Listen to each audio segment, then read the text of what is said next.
So, at your brilliant suggestion, we're going to discuss Budd Schulberg's What Makes Sammy Run. Now, this is my first time reading this, and it's on the theme of Great California Novels, a series that you kicked off. And I was amazed to find so many themes cutting across from our previous discussions. Now, let's first of all hear from you how you discovered this book. I just discovered it by way of my reading about Los Angeles in particular, and even more particularly Hollywood novels. I'm an LA kid. The title of my latest novel, Fourth Generation Angelino. So it comes naturally to me to read books about LA or Hollywood. And in my estimation, this is the greatest Hollywood novel. So I thought that uh, you would profit by reading it. I hope you Yeah. did. Yes, I did. Now it's very Hollywood, and it actually surprised me in how scathing it is on Hollywood from a young man who was working in Hollywood, right? So he sets this novel in 1936, which is when he graduated. He was the son of a producer, so he already knew Hollywood. He went to Dartmouth, went out northeast, which is sort of maybe trying to grab the northeastern credentials that he might have felt lacking in growing up in California. He goes back to Hollywood that year and starts writing short stories about Sammy, this despicable Hollywood character, despicable. And he's spilling the beans in this novel. That's what really surprised me. This was an insider spilling the beans on the bureaucratic politics, the sexual frenzy, the backstabbing, and sometimes the vacuousness of Hollywood. So it's they're plagiarizing, regurgitating, they're using each other. It doesn't make the product look good. It's a sausage factory, and then the sausage doesn't look good either.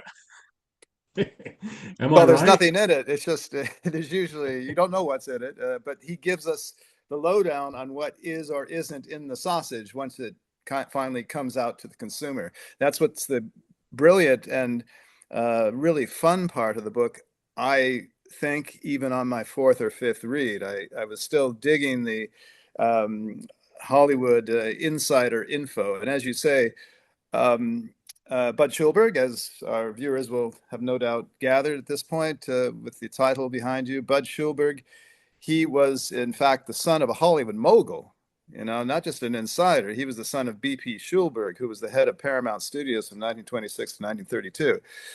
And yeah, he was biting the hand that fed his family for many years. Although I think when he started the book, B.P. Schulberg, his father, was sort of on the outs. As I said, that date of 1932, he was no longer head of Paramount. So Budd had, from that standpoint, and others I think we can maybe discuss, he had no love lost for Hollywood necessarily. And he saw a good opportunity to get his first novel written, as we who are novelists are always looking for that material for the first novel. And boy, he had it. So he took the ball Yeah. and ran with it. And he called his title "What Makes Sammy Run," the hero of our story. Well, I'm going to ask you to just summarize the story because you're coming back to this novel. It's my first time, so you're better qualified to summarize the story. I'm just going to say on in response to what you just said about him as an insider. In fact, the son of a mogul. I'm somewhat jealous that he got to expose Hollywood and get away with it in a sense. So he stayed in Hollywood. He ends up writing screenplays for big pictures. And like, you and I have the experience of exposing woke academia and not getting away with it in the sense nobody in academia invited us back in and said, "Wow, it was really worthy that you held us accountable and you kept us honest. It's time you came back to academia and kept Well, that theme going." Nobody did yeah, that well, for us. well, I'll be happy to summarize the novel, Bruce. Thank you. It'll be my honor.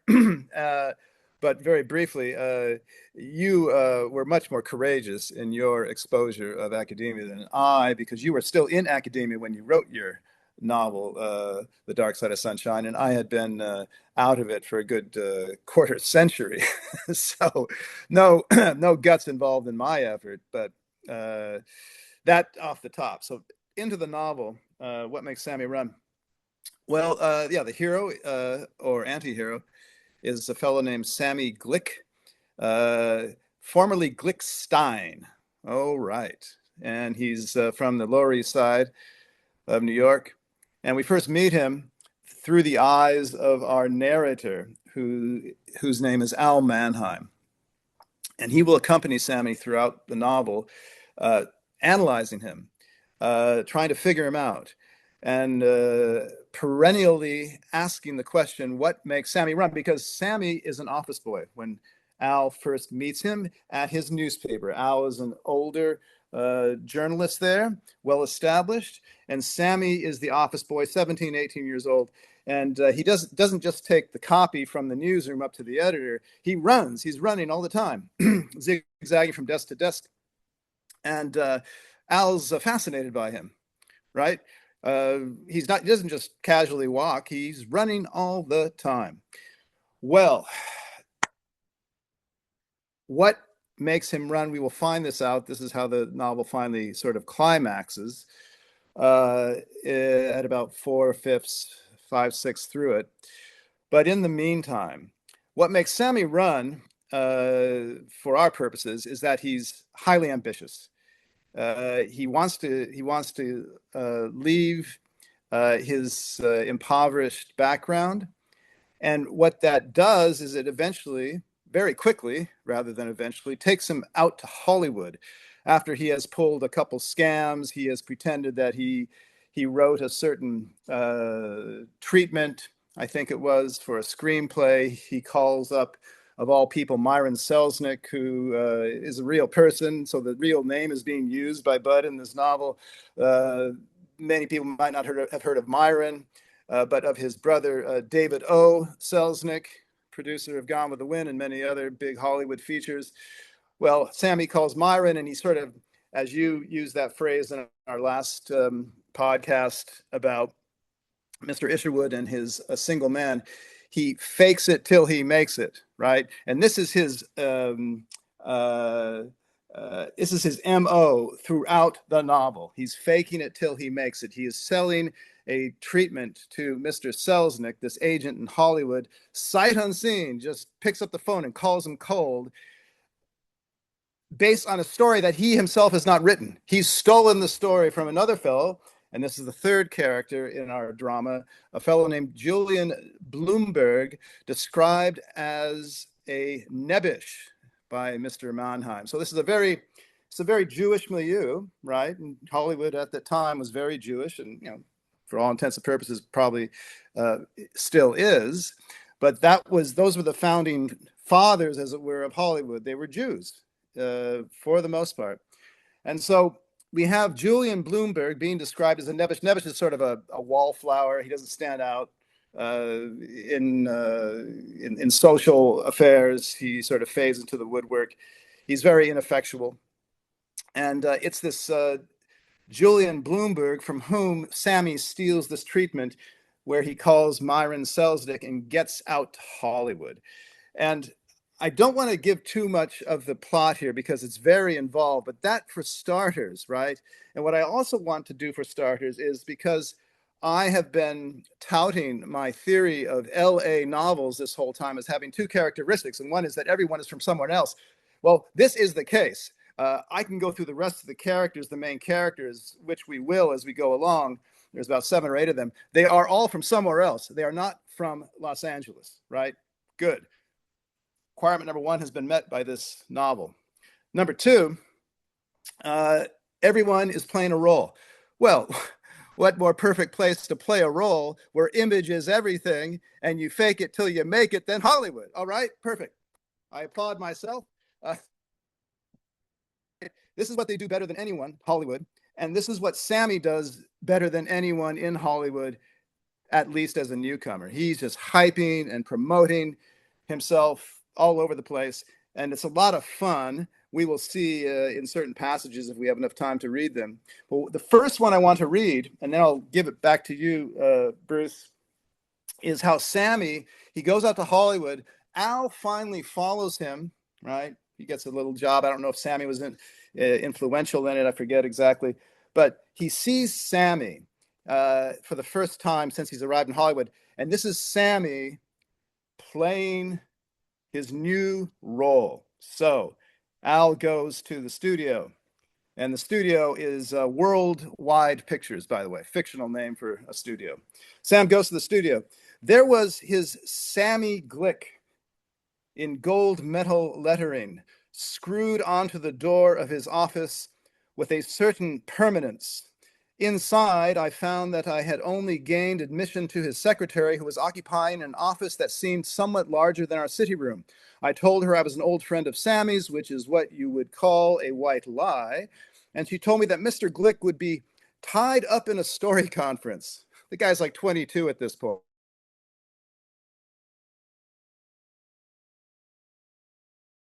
He's an hour and 20 minutes later, Mr. Glick made his appearance. The first thing I noticed was his racing around the edges and a big yellow handkerchief to match, which dangled rakishly over the pocket of a sports coat you could have played checkers on. He reeked of toilet water. He was certainly a long way from the thin, pale, eager little kid who used to say, "Thank you, Mr. Manheim," at least superficially. He had one of those California tans. He had filled out a little, but he still looked fast on his feet. So this is Sammy assuming his destiny by slipping right into the role. Editor, writer extraordinaire. Remind me that he's been a faker since he was about 11 years old, right? Because we learn later in the novel when Mannheim goes to New York, he actually returns to New York because he kind of fails in Hollywood, or to give more of the story away than we should at this point. He chooses not to pushed by the studios into quitting the guild, which has is not quite a union, but the studios are afraid of it becoming a threat. Um, so he is blackballed and he goes back to New York. And being back in New York, he gets the opportunity to investigate Sammy's backstory. And it turns out that Sammy has been faking his identity since he was pre-adolescent. In fact, the greatest illustration of that is when he pretends not to be Jewish in order to get a job, because he Right. queues up with his brother for a job, and his brother is elder and is forward of him in the queue, and the man says, "No Hebrews," and Right. Sammy doesn't just fake being a Gentile; he knocks his brother over, calls him a filthy a filthy Jew, effectively, Yeah. in order to get the work, and that's how he starts on his racing career. Um, so he's a faker. The thing I'll add to this is in the three novels that we have read for this series now, one character is a narcissist. So Sammy Glick is a narcissist. It's all about me. There's a classic line where he is asked. So this links to the when Sammy is still in New York and he's selling somebody else's script to an agent in Hollywood over the phone, and Mannheim says to him, "What were you thinking about?" Because Mannheim is just he's just astounded. He describes it at one point as a mix of admiration and horror at Yeah. the chutzpah of The Sammy chutzpah. Indeed. faking it. And Sammy says, "Yeah, I was just thinking about me, just me. I was just, And that's the insight into the guy. He is a narcissist, Right. I mean, um, and he abuses people. He uses people. He doesn't really have any yeah. friends apart from Mannheim himself. But when Mannheim eventually realizes, and we've seen narcissists in the other movies we've reviewed. So the loved one has a narcissistic British visitor, Yep. despicable person who uses people and fakes it. He pretends to be a cleric eventually, in order to get the girl, and also there's supposed to be money in it. And he abuses a particular girl to the point where he's one of the necessary causes of her suicide. And then with Isherwood's a narcissist. I mean, he's lonely and self-obsessed, and he hates everybody, and he dreams about terrorizing people and chopping off their kids' heads. So there, Yeah. I don't think it's a third principle of the Great California novel. I think it's a subcategory of the faker. Yeah. Well, I think California turns you into a narcissist, is what it is. It doesn't only attract them. I think it also turns you into one because if you are involved in this project of reinvention, right? The Great American Project, and I always say, it's not it's actually invention because the immigrants come from Europe, at least in those days, and then they invent themselves. But then they go to the West Coast to reinvent themselves, right? So if you're going to be reinventing and reinventing yourself all over the place, of course you're concentrated on your own self-development. You want to have a self to begin with. So you're focused on that. You're focused on yourself because you're just in this atomistic society. It doesn't have a center. People have famously said about Los Angeles, and it doesn't. It just is this wild, sprawling growth. And so I think narcissism is endemic to being a Los Angelian. I hope I've lost a little bit of that over the years, but I do recognize it sometimes in myself, in fact, and I certainly recognize it in others. And I think you've hit the nail on the head, Bruce. I think that's at least a third or fourth, or at least a subcategory of LA novel, or requirement, rather. Excuse me. Yeah. But of course, Yeah, absolutely surcharged in Hollywood, this narcissistic element. So yeah. And really, if I remember it, if you are not bragging and you're not uh, exaggerating yourself, or you're not faking it until you make it, there's something wrong with you, isn't there? I mean, that's right. everybody around you think, "Oh, you're so weak-willed," and there's some of that in Sammy himself. Sammy will say to Manheim, "You're soft. You know, you're too nice, and you're always going to be, middle ranked unless you wake up and start practicing what I preach." And Sammy actually tries to give him principles to follow. I'm going to read this because I think these principles are pretty revealing of Sammy. He's got he's a little motto. Right, so it's 81, page 81 of my edition. A little motto your Uncle Sammy made up himself. Work hard. And if you can't work hard, be smart. And if you can't be smart, be loud. That's right. And on the opposite page of that, Bruce, I have the same edition. I think this is the exact same edition. Yes, indeed. Yep. And here is Al. So I'm on page 80. Here is Al sussing out Sammy and why he has been so successful so quickly in Hollywood. And he talks about himself and a woman named Kit. We'll bring her in now. This is Catherine Kit Sargent. Kit is her nickname. And she's this, I don't know, Vassar educated, very elegant, kind of Catherine Hepburn-esque. She's described as, looks great in slacks, has beautiful bone structure, doesn't suffer fools gladly, and is a very sharp screenwriter. She is Sammy's lover at the beginning. Then she becomes Al's lover. Anyway, she's part of this trio, and Sammy's putting on a little performance of this movie that he has envisioned, and then Al is trying to figure out why it's so compelling, although there's nothing to it.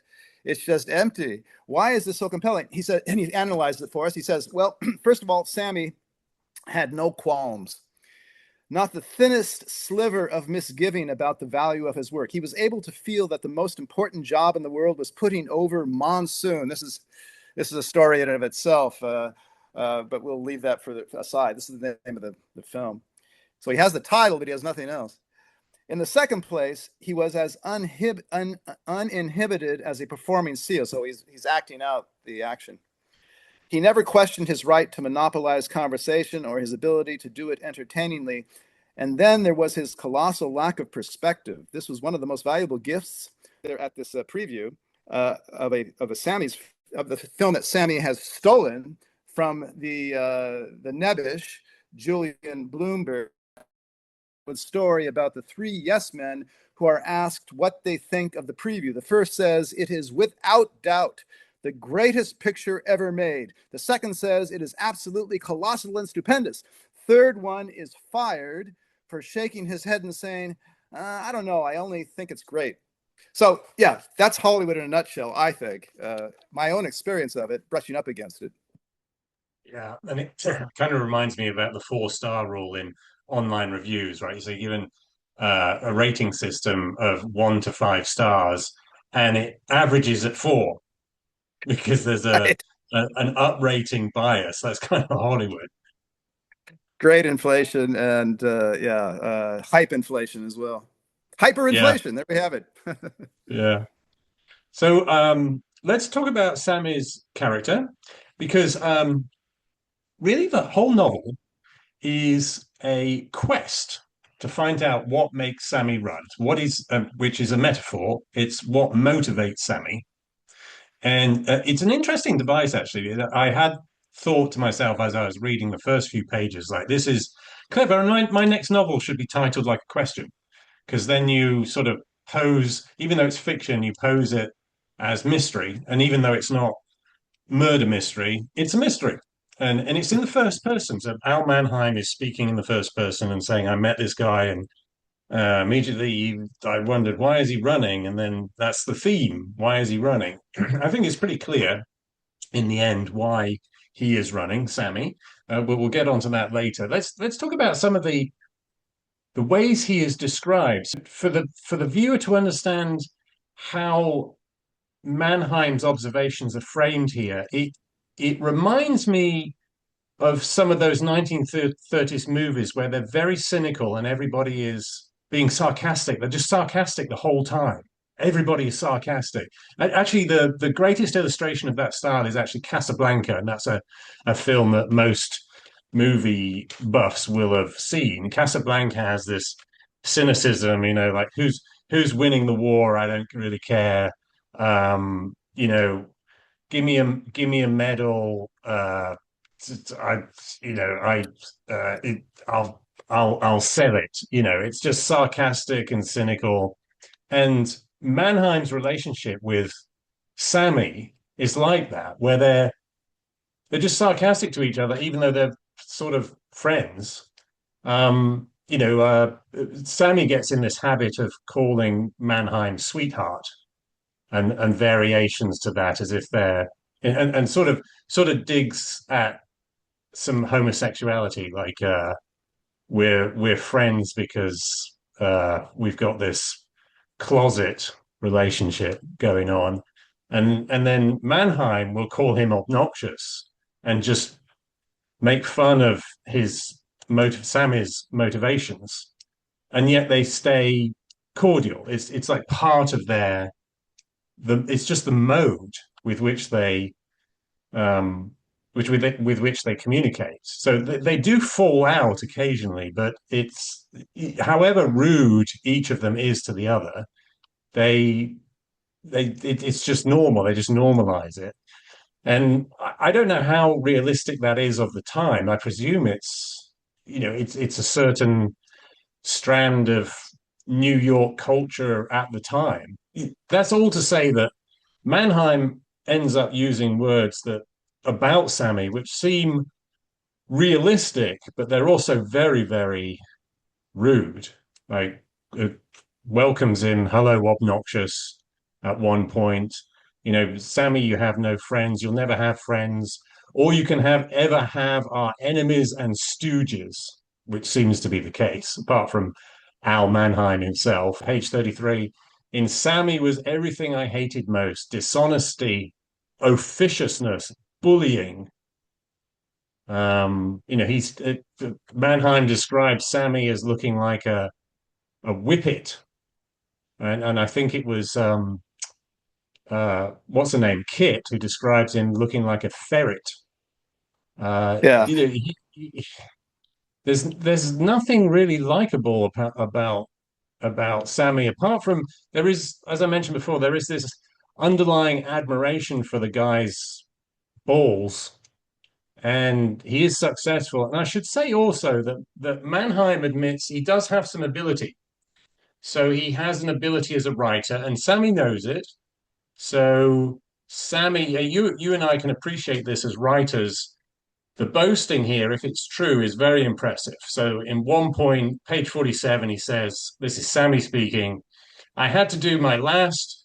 I want to do it in Sammy's accent. I had Okay. to do my last one being a script, in 3.5 weeks. One day, I even dictated 27 pages of screenplay. What I always say is, writing either comes easy to you or it doesn't. Well, you and I know in a day, 27 pages of screenplay. A page is not as thick with words as a novel page, but still, there's a lot of storytelling going on in there. And then Mannheim admires his ability to act out a story when he's trying to bullshit his way through selling a script that isn't his, or pretending that he's already written a script that meets the requirements of the producer, like that monsoon thing you mentioned Right. earlier. The producer comes up and says, "I've got the actress, I've got the title. I don't have a script," which is kind of comment on Hollywood. That's how Hollywood works. Well, the Yeah. last thing we'll get to is the script. We just know the theme. And Sammy pretends, oh, what a coincidence! I've already got a script. And he acts it out on the fly, almost on the But fly. yeah, but it doesn't even. He's not even that substantive, Bruce. I love that passage, by the way, and I was ready to lay it on our listeners. The moment you alluded to it, if I may I briefly Yeah. interrupt your? Okay, just because it's very good. So yeah, you have in the commissary. That's where they seem to make all their deals in the studio commissary. That's where they come up with their bright ideas. Well, also in the And bars, the right, smoky, hot, crowded dance room bars. right. And here, this guy, whoever he is, some big shot, he comes up to Sammy, or Sammy comes up to him, more likely, I forget. Anyway, this guy says, I've got, as you say, Dorothy Lamour for a South Sea picture that's supposed to start in 6 weeks. Start production. It opens at the music hall Easter week. It's got a surefire title, Monsoon. All I need now is the story. Sammy jerked the cigar from his mouth as if it were a stopper checking his flow of words. South Sea story.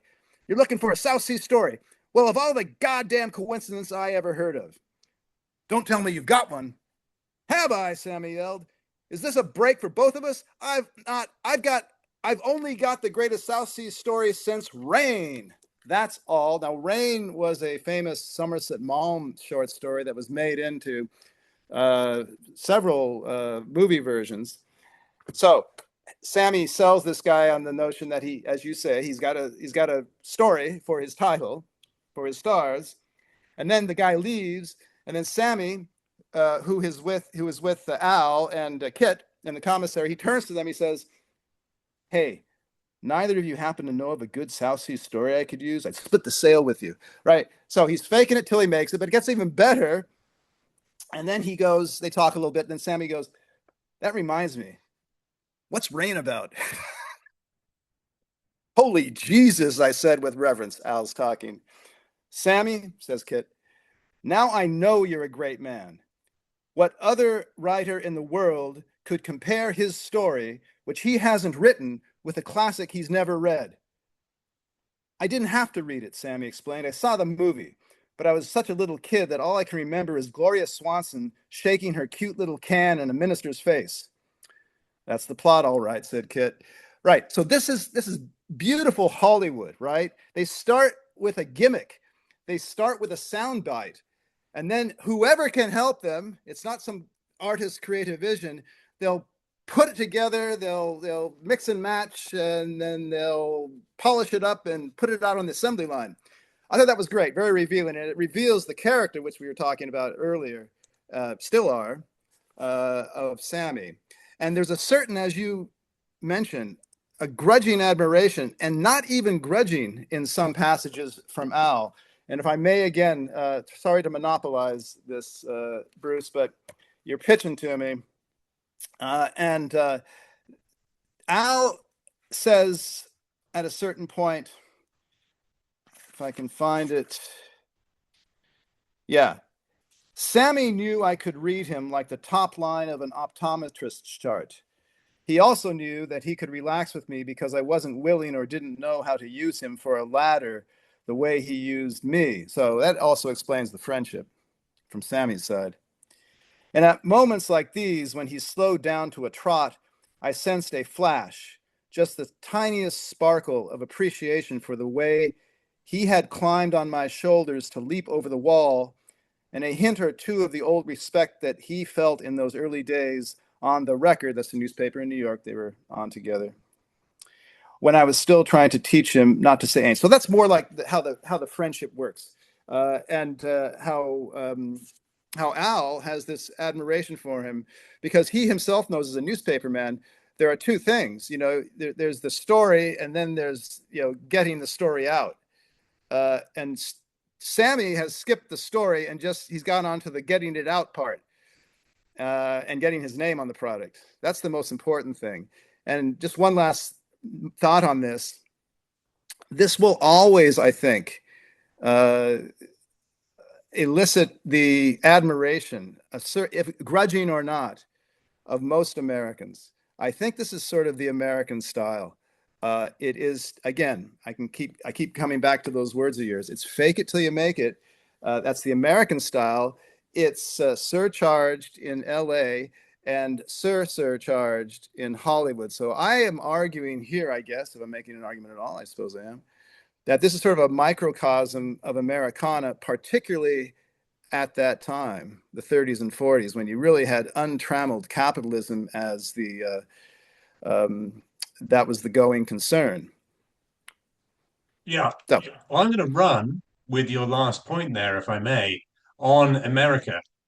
Now, I was surprised that this novel doesn't talk about America as much as Isherwood and Waugh did in their California novels. So that the commentary is in for Schulberg. The commentary is about California, particularly Hollywood, to some extent LA, and New York City, and then nothing in between. There are a couple of vague references to national politics, and that is in the context of Hollywood because Sammy comes to Hollywood, and the first thing he does is he gets involved in this dispute about who should be the next governor.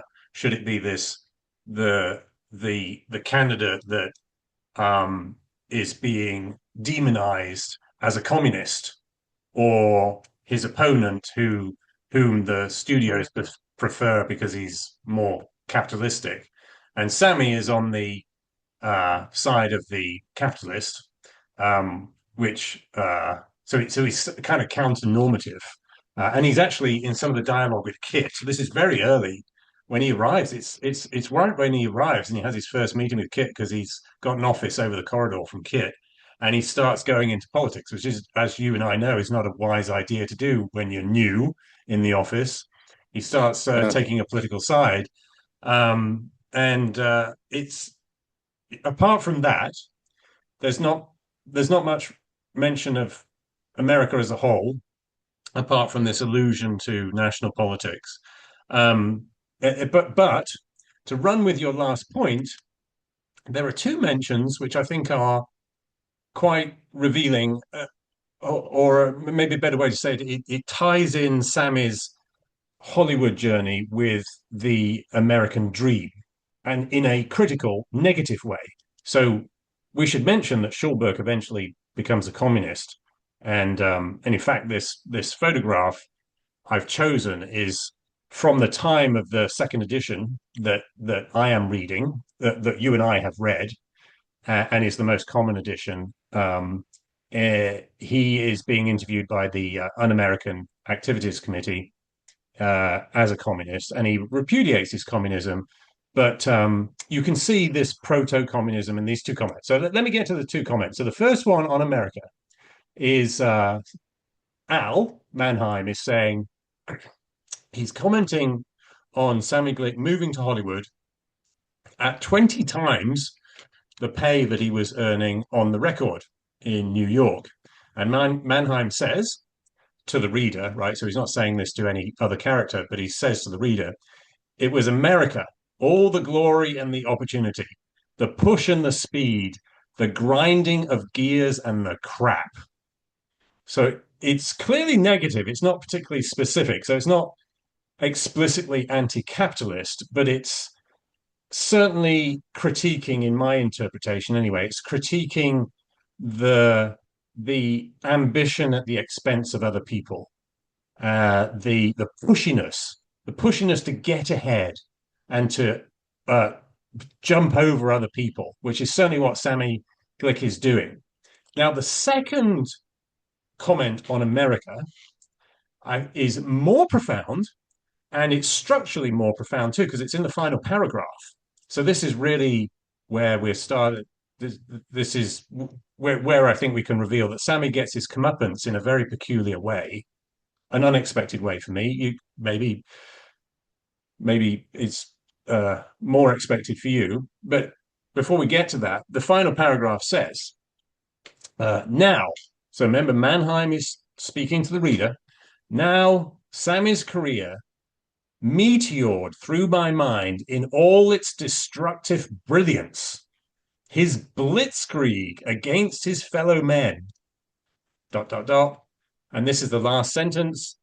A blueprint of a way of life that was paying dividends in America in the first half of the 20th century. So with his last sentence here, Schulberg is categorizing the story as a comment not just on Hollywood, but on an America in that era that allowed or encouraged or acculturated this sort of self-centered opportunism. No question, it's a critique. He says that in our own editions, in the preface and in the afterword himself. So, but, and it's implicit in the book as well. It's clear, right? This is the anti-Horatio Alger story. You don't get by in certain quarters in 1930s, 1940s America through, in industry and conscientious hard work. You work hard, but you work hard on the con, on the angles, on the gimmicks. That's how you do it. And he was not for that. I mean, he was a as we see, I think it's an excellent book. I think his writing is excellent. He was only 27. He was a very conscientious craftsman.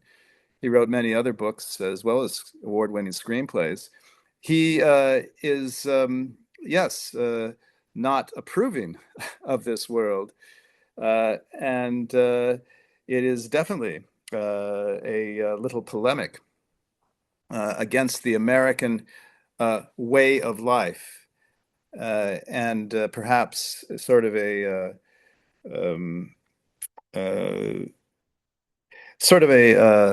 an elegy for a way of life that has been lost. I don't know. Maybe that's going too far. But at the same time, I would say this. Through his character, through his narrator, Al Manheim, there is always a certain grudging admiration. I mean, there always is. So you can't just say it's a blanket condemnation, I don't think, if we're to read it through the eyes of Al Manheim, because Al really does respect Sammy. I mean, he wouldn't remain his friend all these years if there wasn't some kind of respect at a certain level. And just a very brief quote, Al says of Sammy, when he was knifing his fellow man in the back, he performed with such gusto and brilliance that it fascinated me as a tour de force.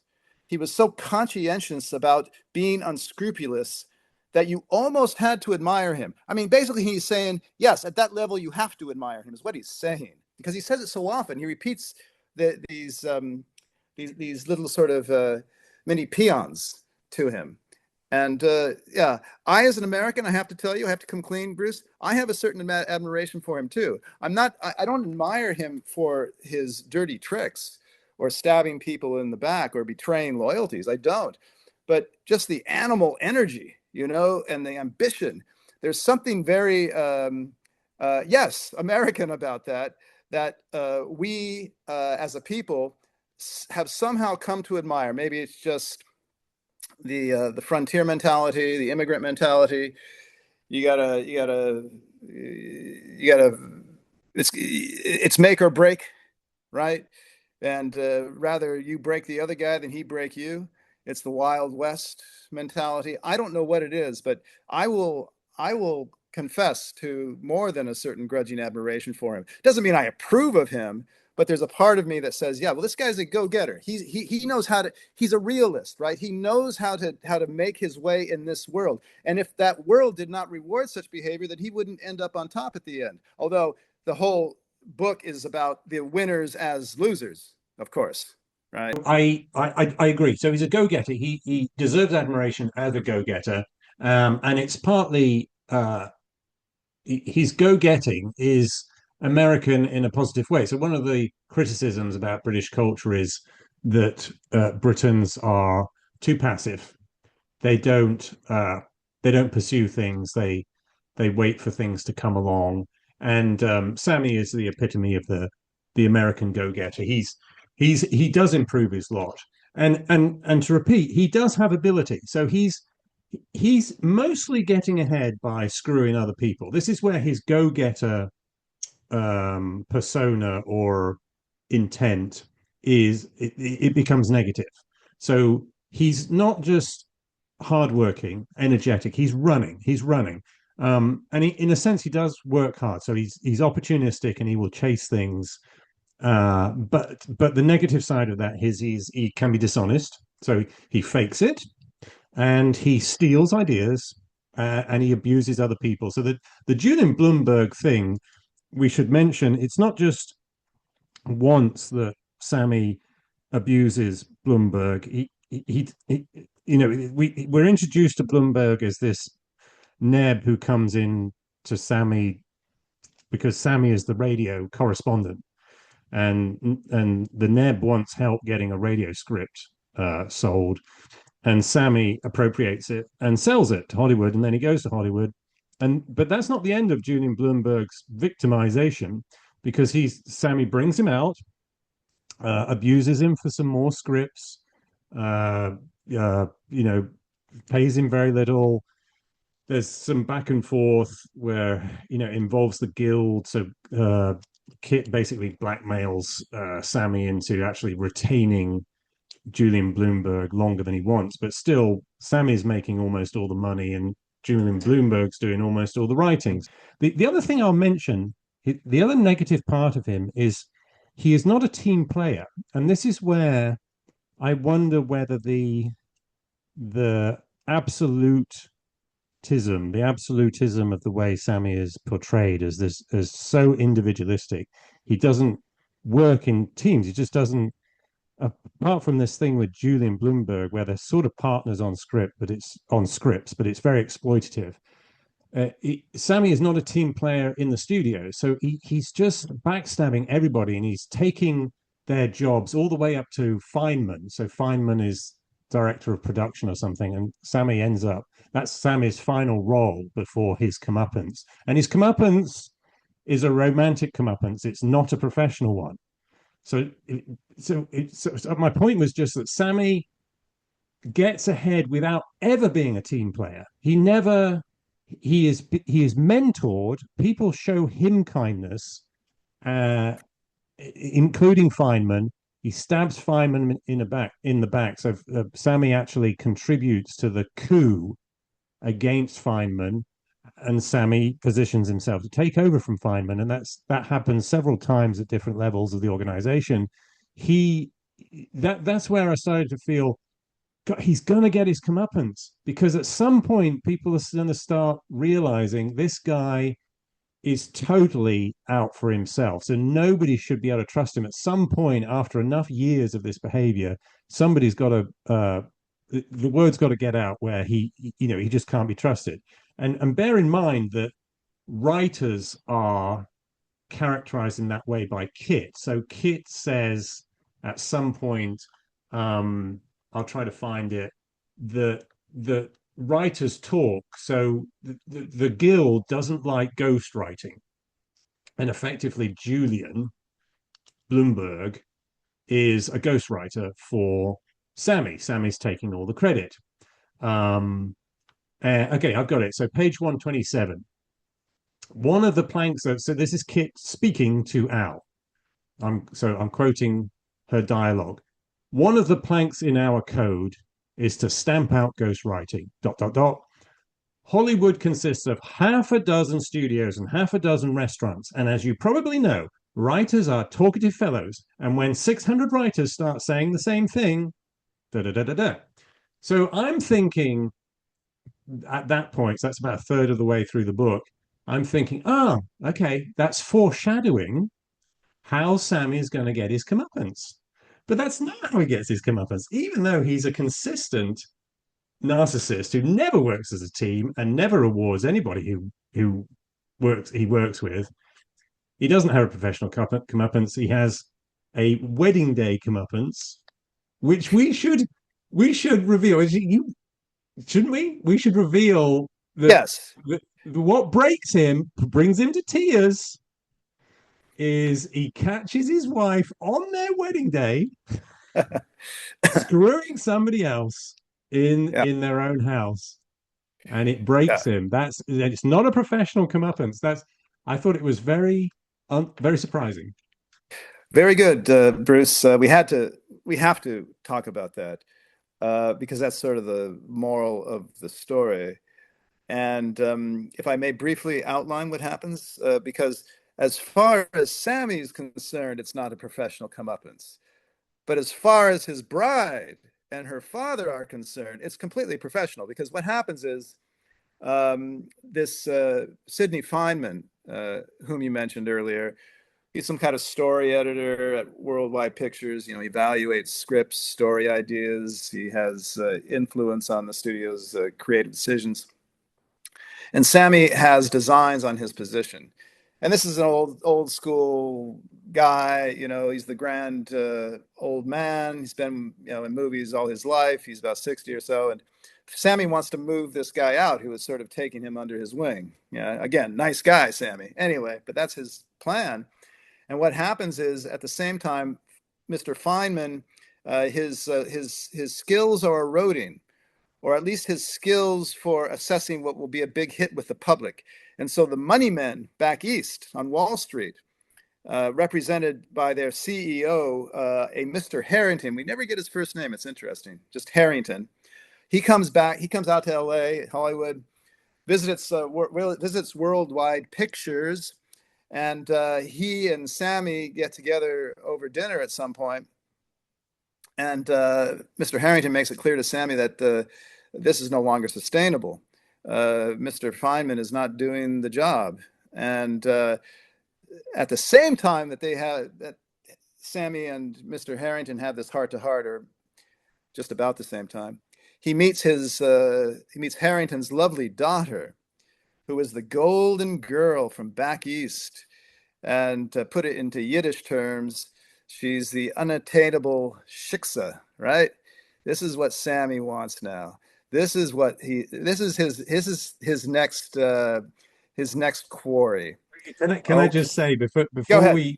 Yeah, before we talk about what attracts him to her and then her to him, yeah. she's not just a golden girl; she's a red-headed girl, which I You're thought was right, interesting. but she's the golden girl of his imagination, is what she Yeah, is. she's like the northeast aristocratic girls. It's like totally not the nice Jewish girl that his mother would No want way. him to be. And he seems to, because there's a Mintz, right? There's a girl, Rachel Mintz or something, that That's he right. fixes on. At some point he decides, I need to settle down, get married, have kids.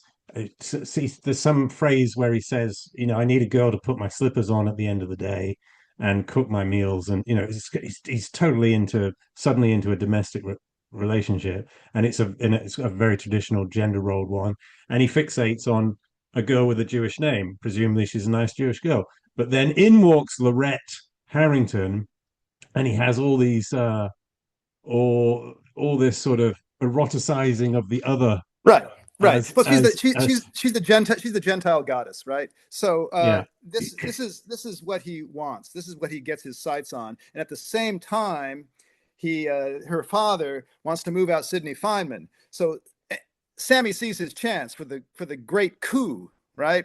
And adding to this is that he is humiliated by Lorette, is her name, the daughter, Lorette Harrington. He's humiliated by her publicly on a couple occasions. So now he really falls in love with her, right?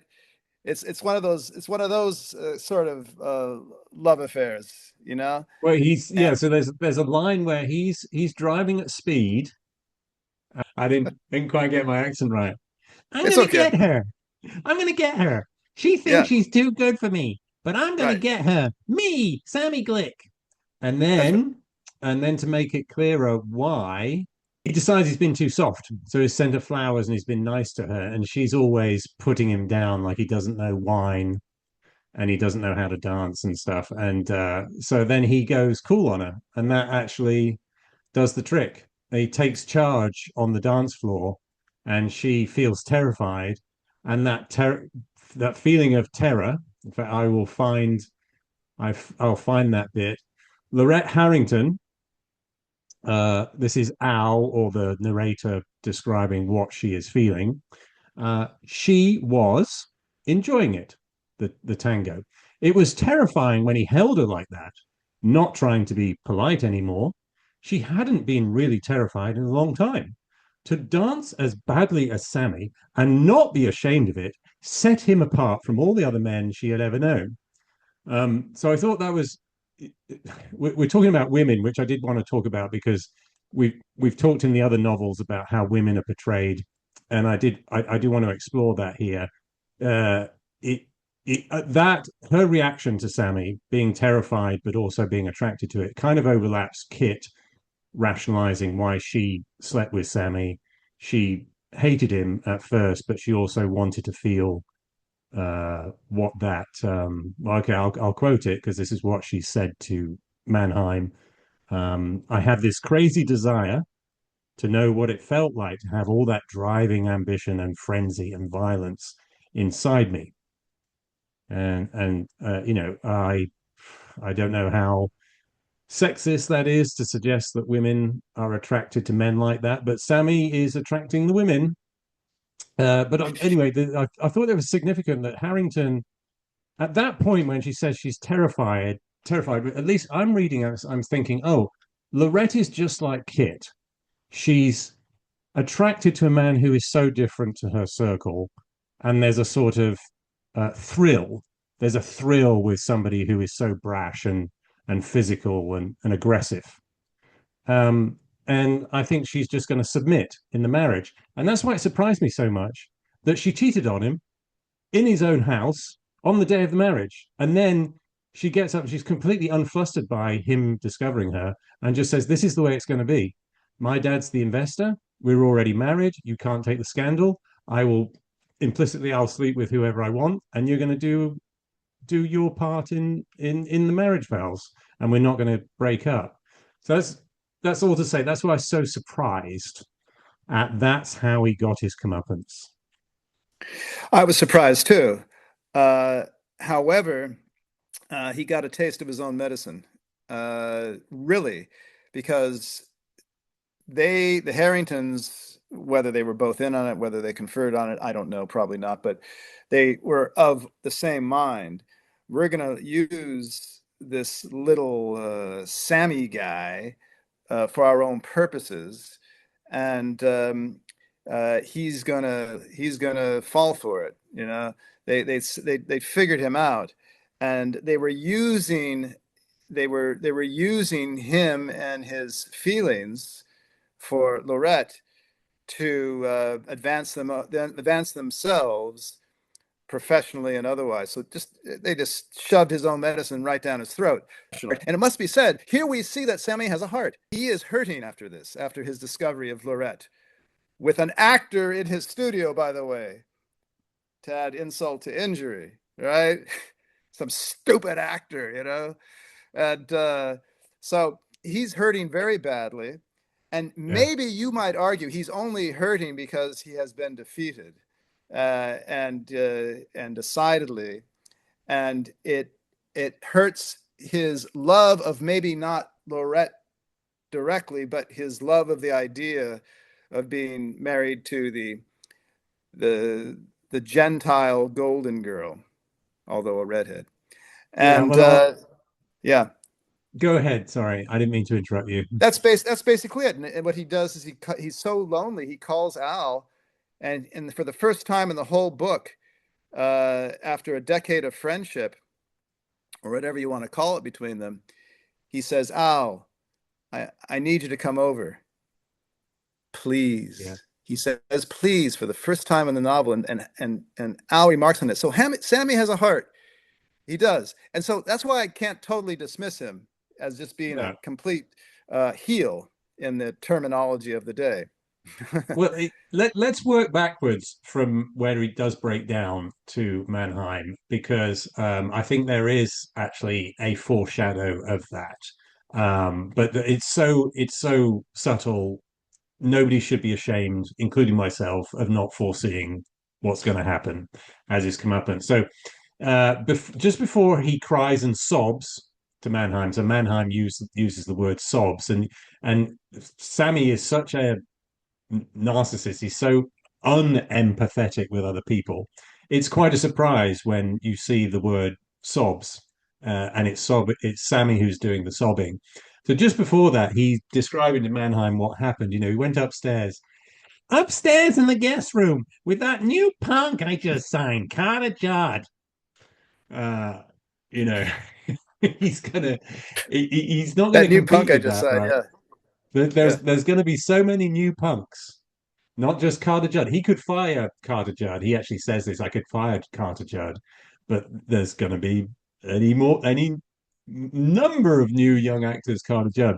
So anyway, to work backwards from here, he has made himself vulnerable because he suddenly had that change of heart about women. He has used women. He's used them and dumped them.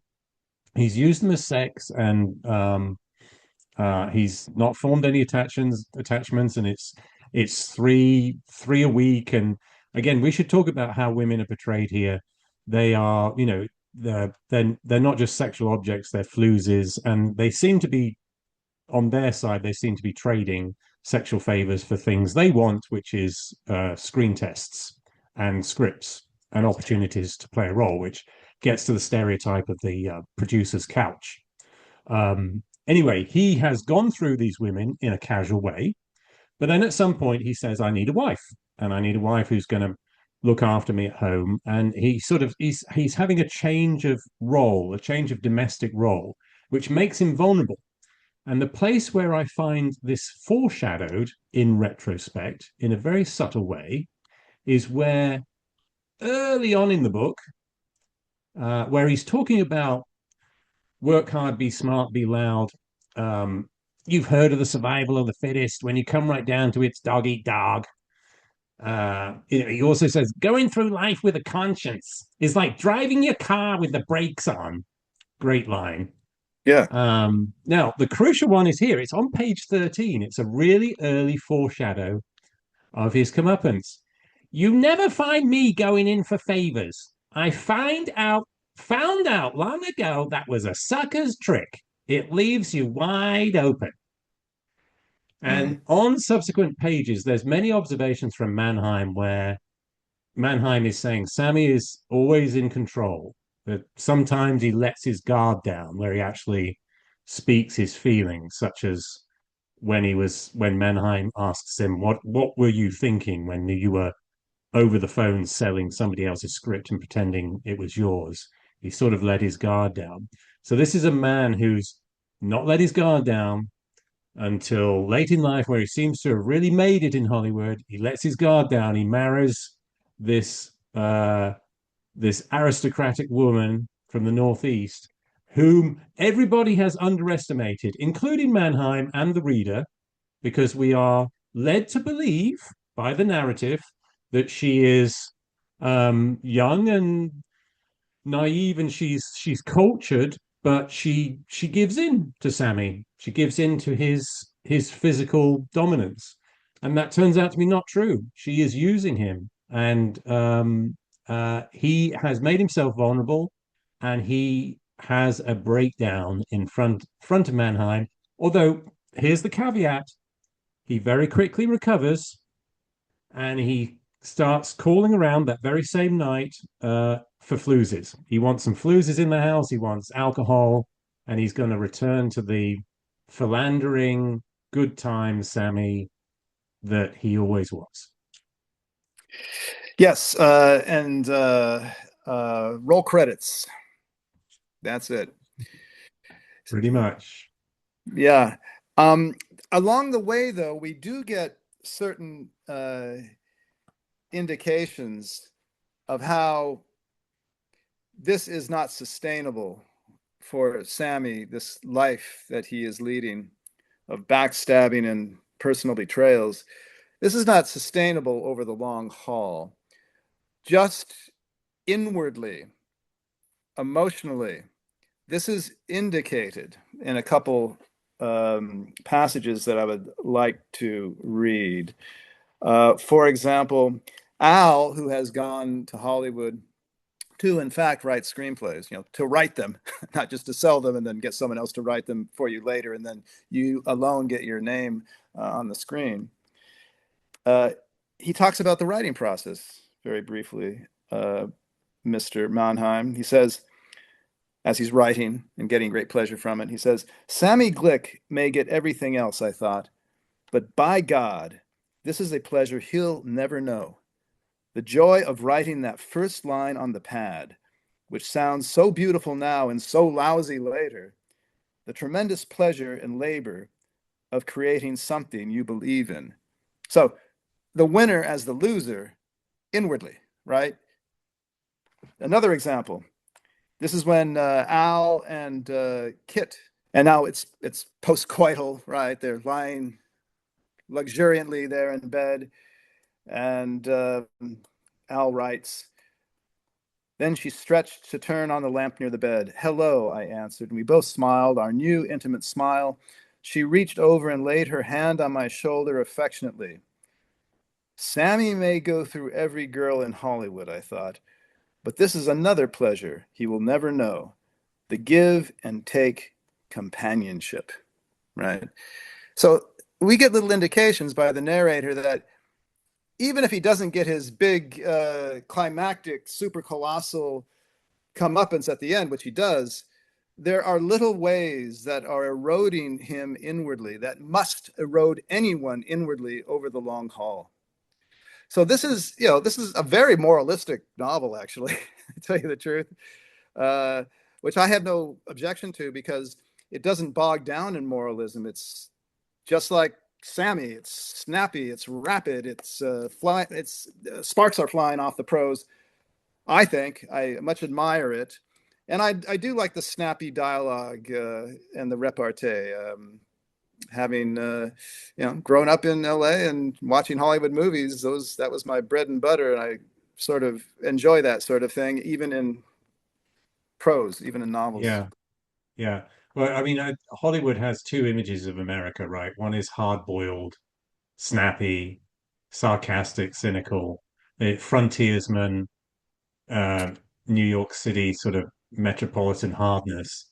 And then there's the sort of rural Jeffersonian rural community, small town community. Everybody's nice to each other and good mannered, and there's none of that snappy repartee. It's just how are you and how is little Jimmy and how can we all work together to make a better community? So yeah, Right. I know what you mean. Actually, and by the way, those really snappy movies from the 30s tend to be set in two things I can think of. Reporters' offices, journalistic offices. Snap, snap, everybody's snapping at each other and fighting for the story. And then private detective agencies where the PI is all those film noirs where the PI is cynical and the police are all corrupt and the gangsters are in charge and Yeah. women just want to use you and Yeah. Yeah. it's snappy and dark and and he Schulberg brings this to the heart of Hollywood, and it's not occurred to me before because the stereotype of Hollywood is it's a sunny culture. It's a sunny climate. It's a sunny culture. People are sunny. They smile a lot. They're easygoing.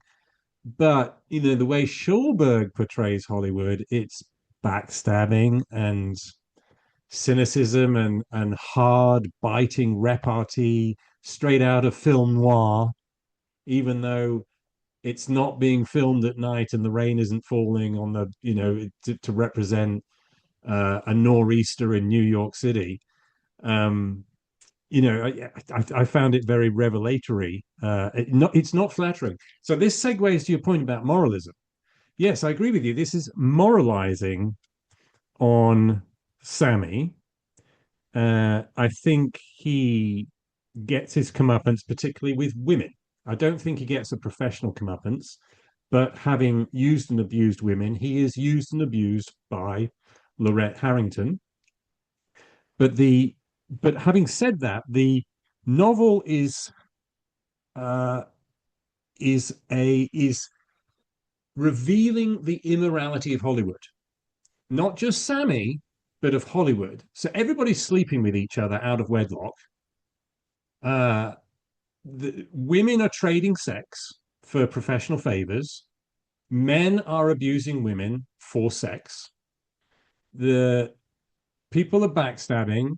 They're uh, they're not really team players. They're all faking their enthusiasm. So there's what psychologists call a prestige bias, which is that people will talk up the director who seems to be prestigious and they will join the consensus. So there's a consensus bias. So, like you mentioned, the preview of Sammy's first movie. There's a couple of previews in the novel, and people are just praising the novel or praising Sammy based on the consensus. Or, in fact, we haven't mentioned this, there's a bit of corruption in there too, because Sammy trades a $200 ad in the Hollywood Reporter in order to get a positive review of his film.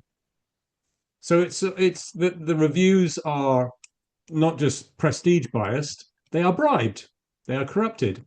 So Hollywood is not a moral place, and we know it's not a moral place. But this was 1941 when this was published, and the image on the silver screen was still of wholesome uh, product at the same time as there was the gritty noir. Um, Hollywood was very upper middle class. It was, it hadn't, it was still hiding the the communism, at least at the studio level.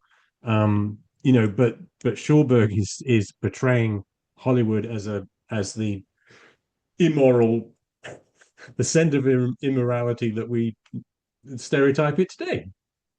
Well, Sodom and Gomorrah, and what you talked about, where Sammy pays the $200 for the good review for his preview. Also, in that same section, he talks about how it's just standard operating procedure, of course, but then the producers or the executives at whatever level, when they read this stuff, knowing that it's been paid for, they still gloat over it. They believe it almost, right? They know it's been paid for, but it's like, oh yeah, I got a great review here, right? And they know everyone else knows that it's been paid for. So there's this Potemkin's village of facade and image, and everyone knowing the game that everyone else is playing, but respecting them for it almost, which is not the way that Al respects Sammy. He respects just his drive and his hunger, right? And his resourcefulness. But there's almost a respect for the facade you project, which I found to be very, very revealing passage, which for me is LA. Yeah, that's LA again, right? Back to my own understanding of the city. It's the facade you project, and if you do it well, wow, let's give him a round of applause, right? As he pats himself on the back. You'll have to clap for him. He can't do it. He's patting himself on the back, right? And another thing is what you mentioned about the what did you say? It was the prestige of reputation. What did you? Prestige bias and the consensus bias. Yes, that is illustrated perfectly. The consensus bias in this other commissary scene where Sammy is approaching people with a new idea for a film. And before it was monsoon, he was approached with the idea. He concocted something that he could tell the fellow at some future date. Well, here Sammy's going around, and he's being described. This action is being described by Julian Bloomberg, whom Sammy has just crapped on all the way to the top. But he needs Julian because he needs someone to write the scripts finally. And here's Julian telling Al about how Sammy works the commissary. He says he's a commissary genius. Sammy would walk up to a director and say, "Spencer, Tracy, and Marlena Dietrich in Titanic. Do I have to say any more?" Then he would just walk away from the guy significantly and leave it in his lap. The director has been desperate for a Sacco story all year. Tracy and Dietrich in Titanic. Jesus, it sounds like something. Natural suspense and two great characters. Maybe Spence and Marlena is a tramp. Of course, he's real. She's anything for a laugh. Then, even though the boat is going down, you bring the audience up with a hell of a lift because Marlena suddenly sees the light. Meanwhile, Sammy, while he leaves this director with all these thoughts, meanwhile, Sammy bumps into a supervisor. "Hey, I was just telling Chick Tyler," presumably the name of the director, "my new story. He went off his nut about it. Spencer Tracy, Marlena Dietrich, and Titanic. Do I have to say any more?" And he drops the hot potato in the supervisor's lap and runs again. The supervisor knows Sammy hasn't missed yet, and he's been trying to get a cast like that ever since he's been made a supervisor. So he drops by Tyler's table. So the supervisor dropping by this Tyler's table, this director. "Hey, Sammy Glick tells me you're hot for his Titanic story." "Yeah," Tyler says, "I think the kid's got something, and it's right down my alley." By this time, Tyler is practically thinking up the acceptance speech he'll make on receiving the Academy Award. "I could get a great picture out of that," he says. "Remember what I did with Strange Voyage? That's for me." All this time, Sammy is hopping from table to table, pollinating his story like a bumblebee, catching them as they go in and out, asking everybody who can possibly help him if he has to say anything more, and running off before they can answer. Then we skip a few lines, and then finally they all get together, and then Schulberg writes, "When they all get together, all anyone knows is that everybody else thinks it's great." A perfect, I think, or semi-perfect illustration of your concept. Yeah. Yeah. So let's talk about Hollywood for a while. let's really expose how Schulberg exposes Hollywood. So There.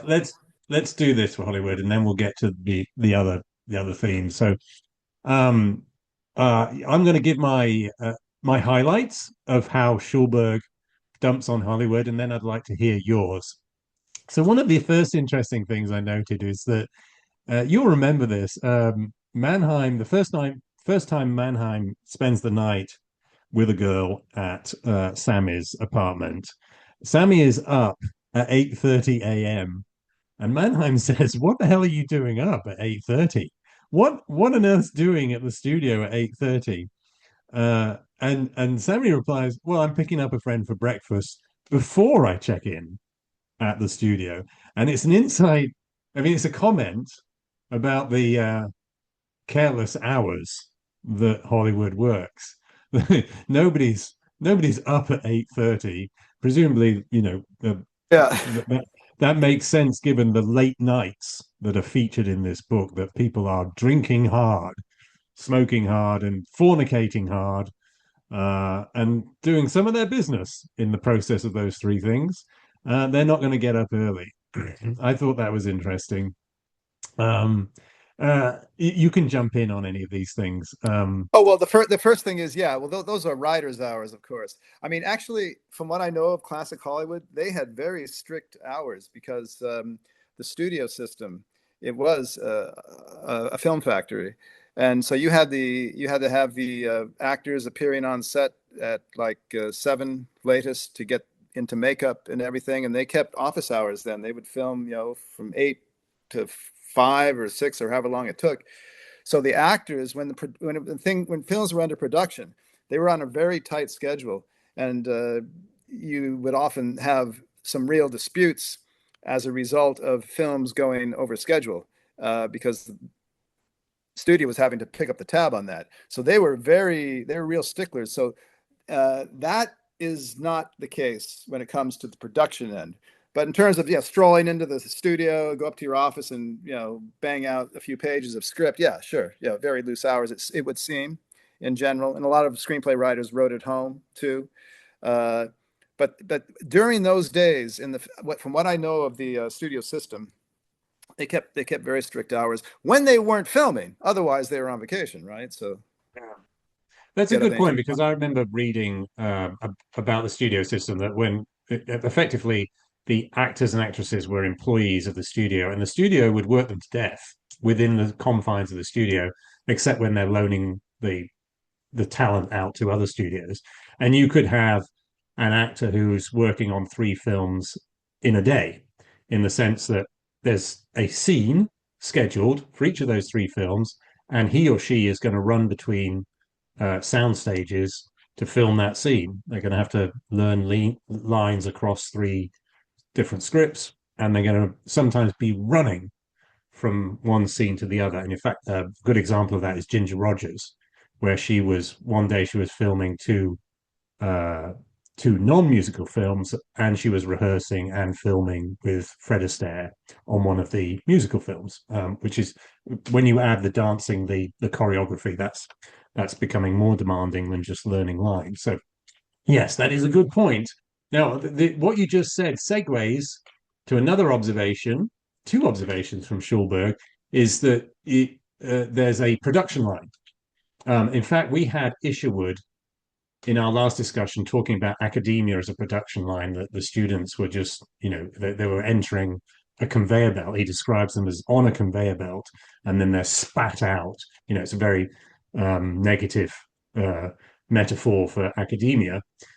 Sammy has a similar metaphor. He says that sausage factory of yours to Manheim, meaning the studio that Manheim was working at. And then Sammy later says of his own studio, back to the jute mill. Yeah, says that on several occasions. The jute mill line. So, Yeah. yeah. So let's talk about the writers. So there are some biting descriptions of the writers. So reveals to us that there are nearly 1,000 writers in Hollywood, according to the Guild, and only 250 of us were working today. And to continue her statement, Manheim, with carloads of bright-eyed college kids arriving every week, willing to do or die for dear old Worldwide at $35 a week. So there's an insight there where the writer's lot is not a happy one. I mean, there's far too much competition for far too few jobs, and they're not getting paid great. So $35 is the lowest salary, I think, quoted in the book. I mean, Sammy goes to Hollywood on 250 a week, and he's aiming for 2,000 a week. And he retains Julian Bloomberg at $100 a week, who is writing some hits.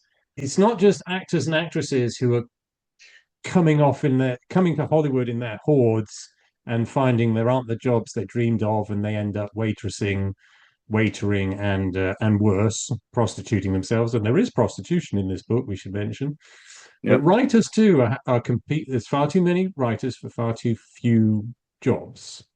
And just to continue this theme about writers, there's a very funny line where Manheim asks Sammy, when Manheim has just arrived in Hollywood, are junior writers? And Sammy says, well, not is exactly sure, but I'd say they're writers who aren't given anything to write. And if they do write something of their own, they can't find anybody to read it. Yeah. That's horrible, isn't it? Yeah. Well, there are so many novels and short stories about the writer's plight in Hollywood in the 30s and 40s, where they were just being plugged into a machine. But hey, they knew what they were doing. They weren't making any money off their literature, so they wanted to make some quick dough in the Hollywood Dream Factory. So no one to blame but yourself. And these are a lot of New York writers who also brought a lot of animosity with them, directed at Los Angeles and California more generally. I mean, who would be a good example of that? Nathaniel West, for example, Yeah. who wrote Day of the Locust. I don't know if you've ever read that, but No, that's actually going to be our next yeah, video. I Nathaniel would West. recommend it. Yeah, I would recommend it. It's up there as one of the notable Hollywood novels. But he came from New York, and he made his living as a screenplay writer because he couldn't sell his books, right? And he was apparently a very competent screenplay writer, but his jaundiced vision of L.A. and California in general is just it's I like criticisms of my hometown and state as well as anyone. I'm good at it too, I think. But his vision of a zombie apocalypse in LA just went too far for me. So you had this kind of East Coast attitude, which I scorn and I recognize immediately. It's sort of Woody Allen-esque. They're predisposed to hate LA anyway, and so you got Yeah.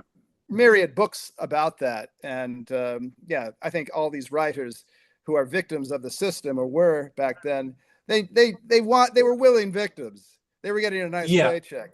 Well, let me qualify that with the case of Julian Blumberg because, Julian Blumberg is not somebody he's a neb and he's naive and he doesn't know what he's doing. He's not expecting to be abused. He doesn't suspect Sammy of feeding him lies, and there's this whole back and forth where Sammy goes to Hollywood and says, "Wait, wait, wait for me to send for you," and never does send for him, and then he does send for him when Sammy needs a new script, and then he Yeah. tries to steal that script, and then there's he starts employing Julian, but he's still stealing the scripts, and he's telling him to go back to New York when he's done with Julian.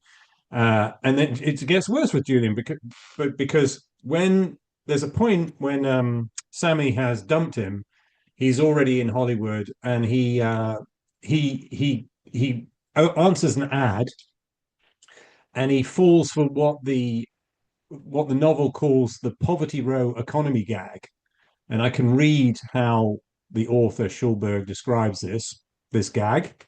The producer encourages as many as a dozen aspiring writers to work on his idea. They knock themselves out over his story for 2 or 3 weeks in return for nothing but the vaguest of promises.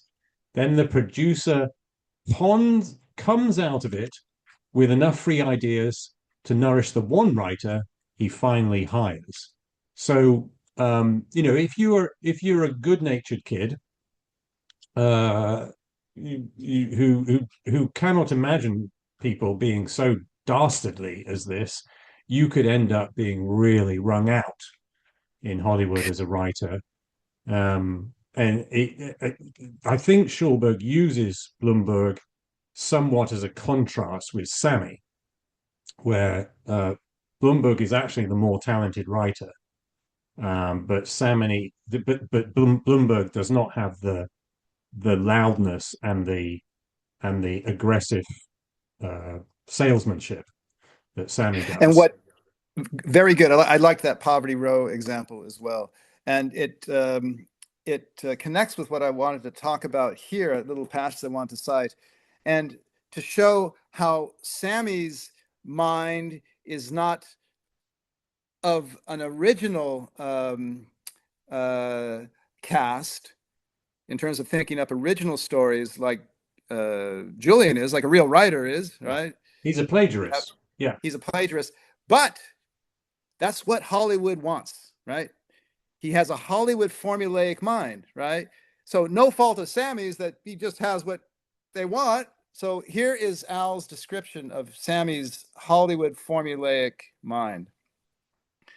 So here's Sammy talking about some story, big film he wants to bring to the silver screen. For the next couple of hours, we sat in the study, batting the story back and forth. Sammy's mind drew a blank when it came to originality. But since the same goes for most screen stories, he actually turned this to advantage.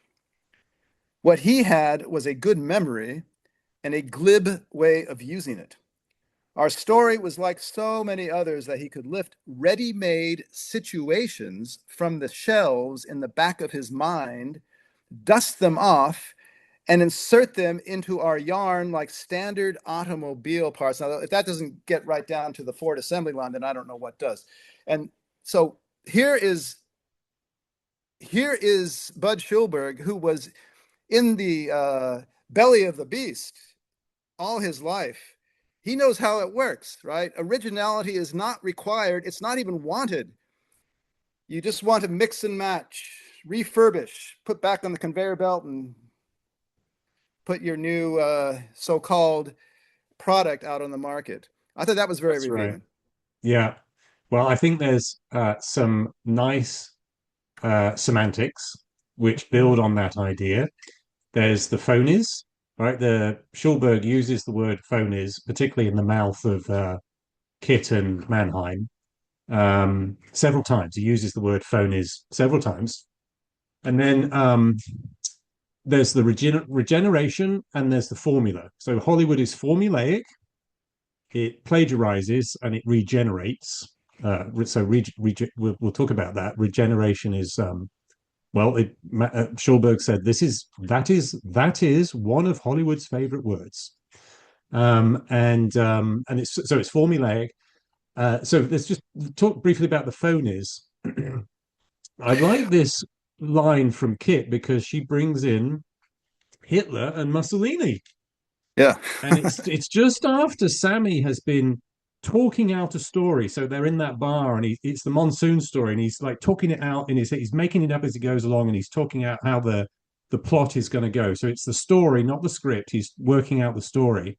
And Kit says, Adolf and Benito have been doing it for years, and look where those boys are. What a marvelous pair of Hollywood phonies they would be. Can't you just see them taking over a story conference? So she's comparing the great Sammy with these two dictators. Yeah, Yeah, but you wanted to jump in. no, I just say she's calling him a fascist dictator. He Yeah, certainly is. He's certainly a fascist dictator of his own destiny. He will not be deterred, and he talks a great game. Well, that's it, right? Adolf yeah, and Benito, yeah. I mean, they're and he propagandists. will So and he will go over dead bodies to achieve his aims.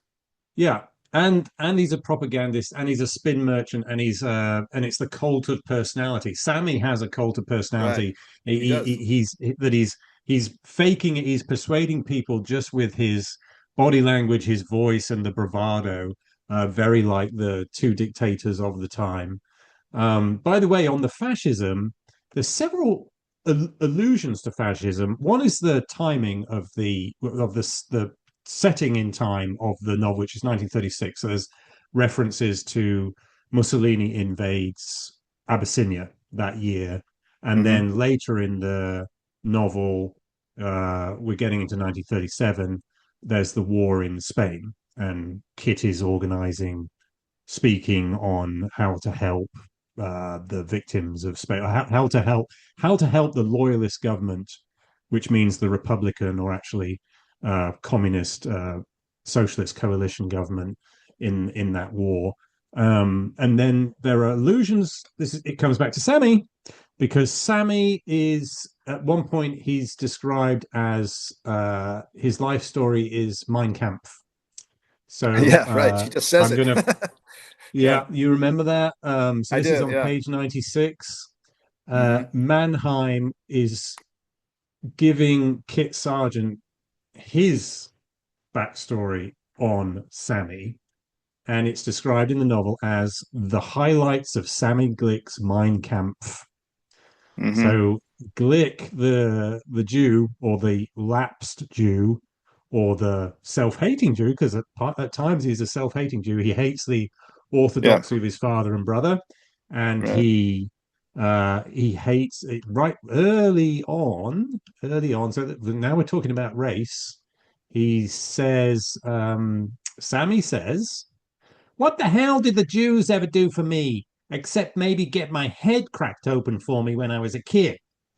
And we learn later he is attacked by a Catholic boy who accuses him of killing Jesus.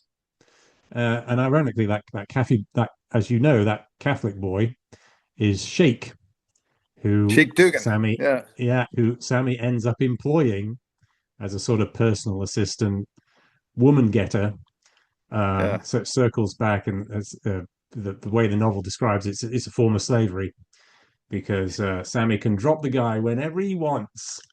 Yeah. Uh, I think it's described by Kit as the um, the emperor returning from the wars with the slave behind his chariot. yeah, that's right.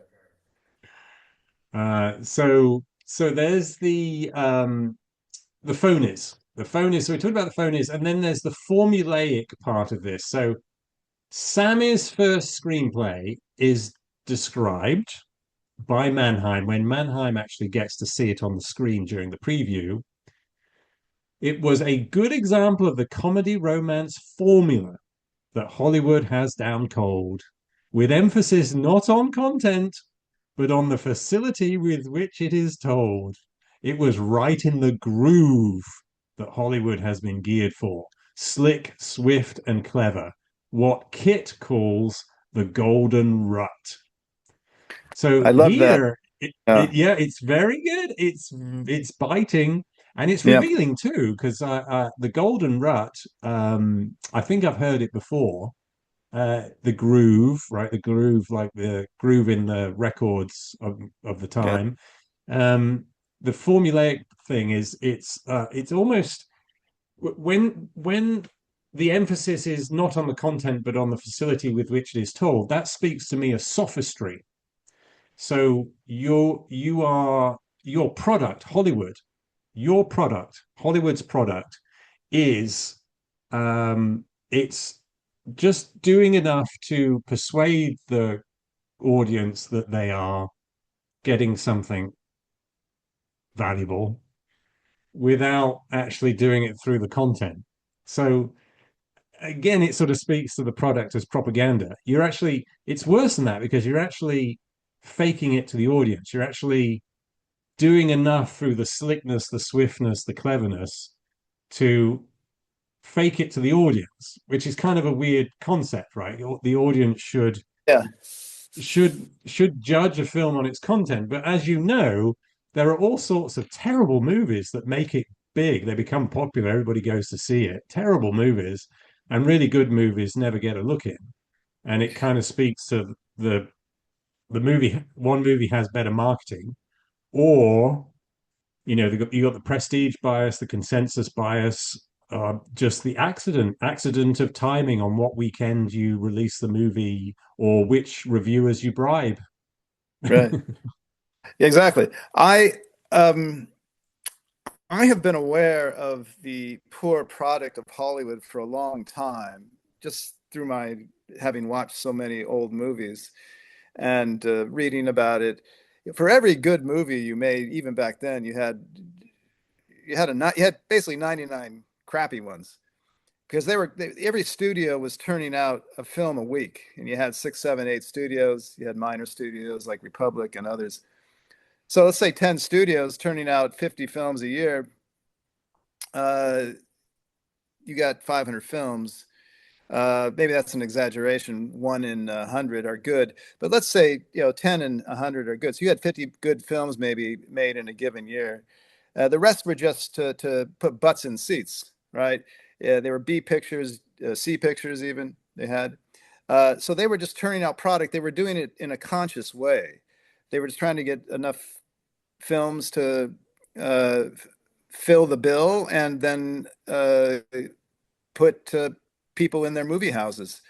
The studios owned the movie houses, a lot of them. It's a lot. How many were there? They're good 6 or 7, but I mean, Fox, Warner Brothers, Paramount. MGM. They had their MGM. They had their own film palaces.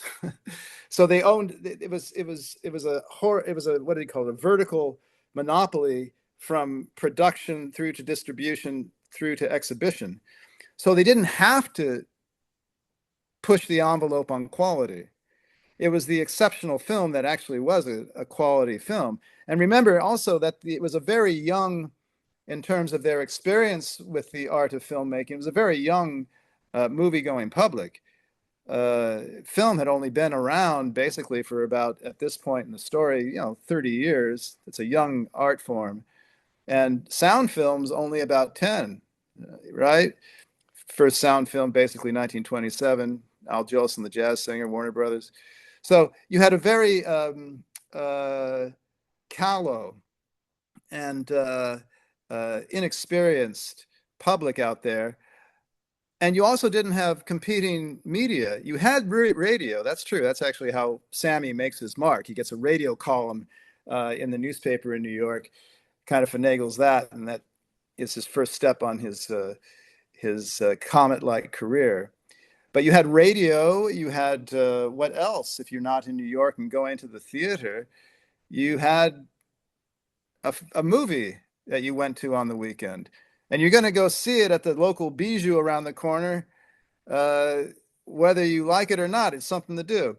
So they weren't pushed to make films of very high quality. So you got a guy like Irving Thalberg, the wunderkind of MGM, comes along in the mid-20s where he wants to actually make quality films.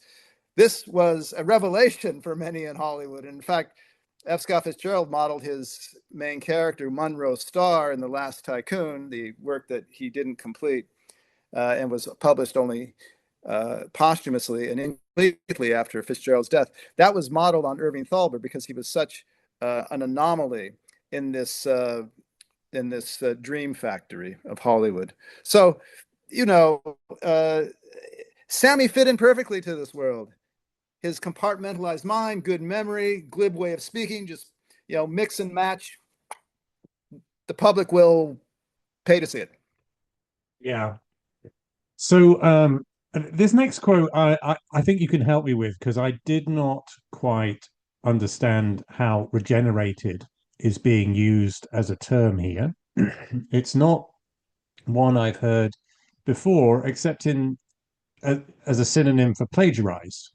And I'm not sure it's being used that way here. So this is on page 60, and this is Manheim commenting negatively about the product, or the more specifically about the formula, or one of the formula. So Manheim says most of our characters on the screen are sandwich men for different moral attitudes.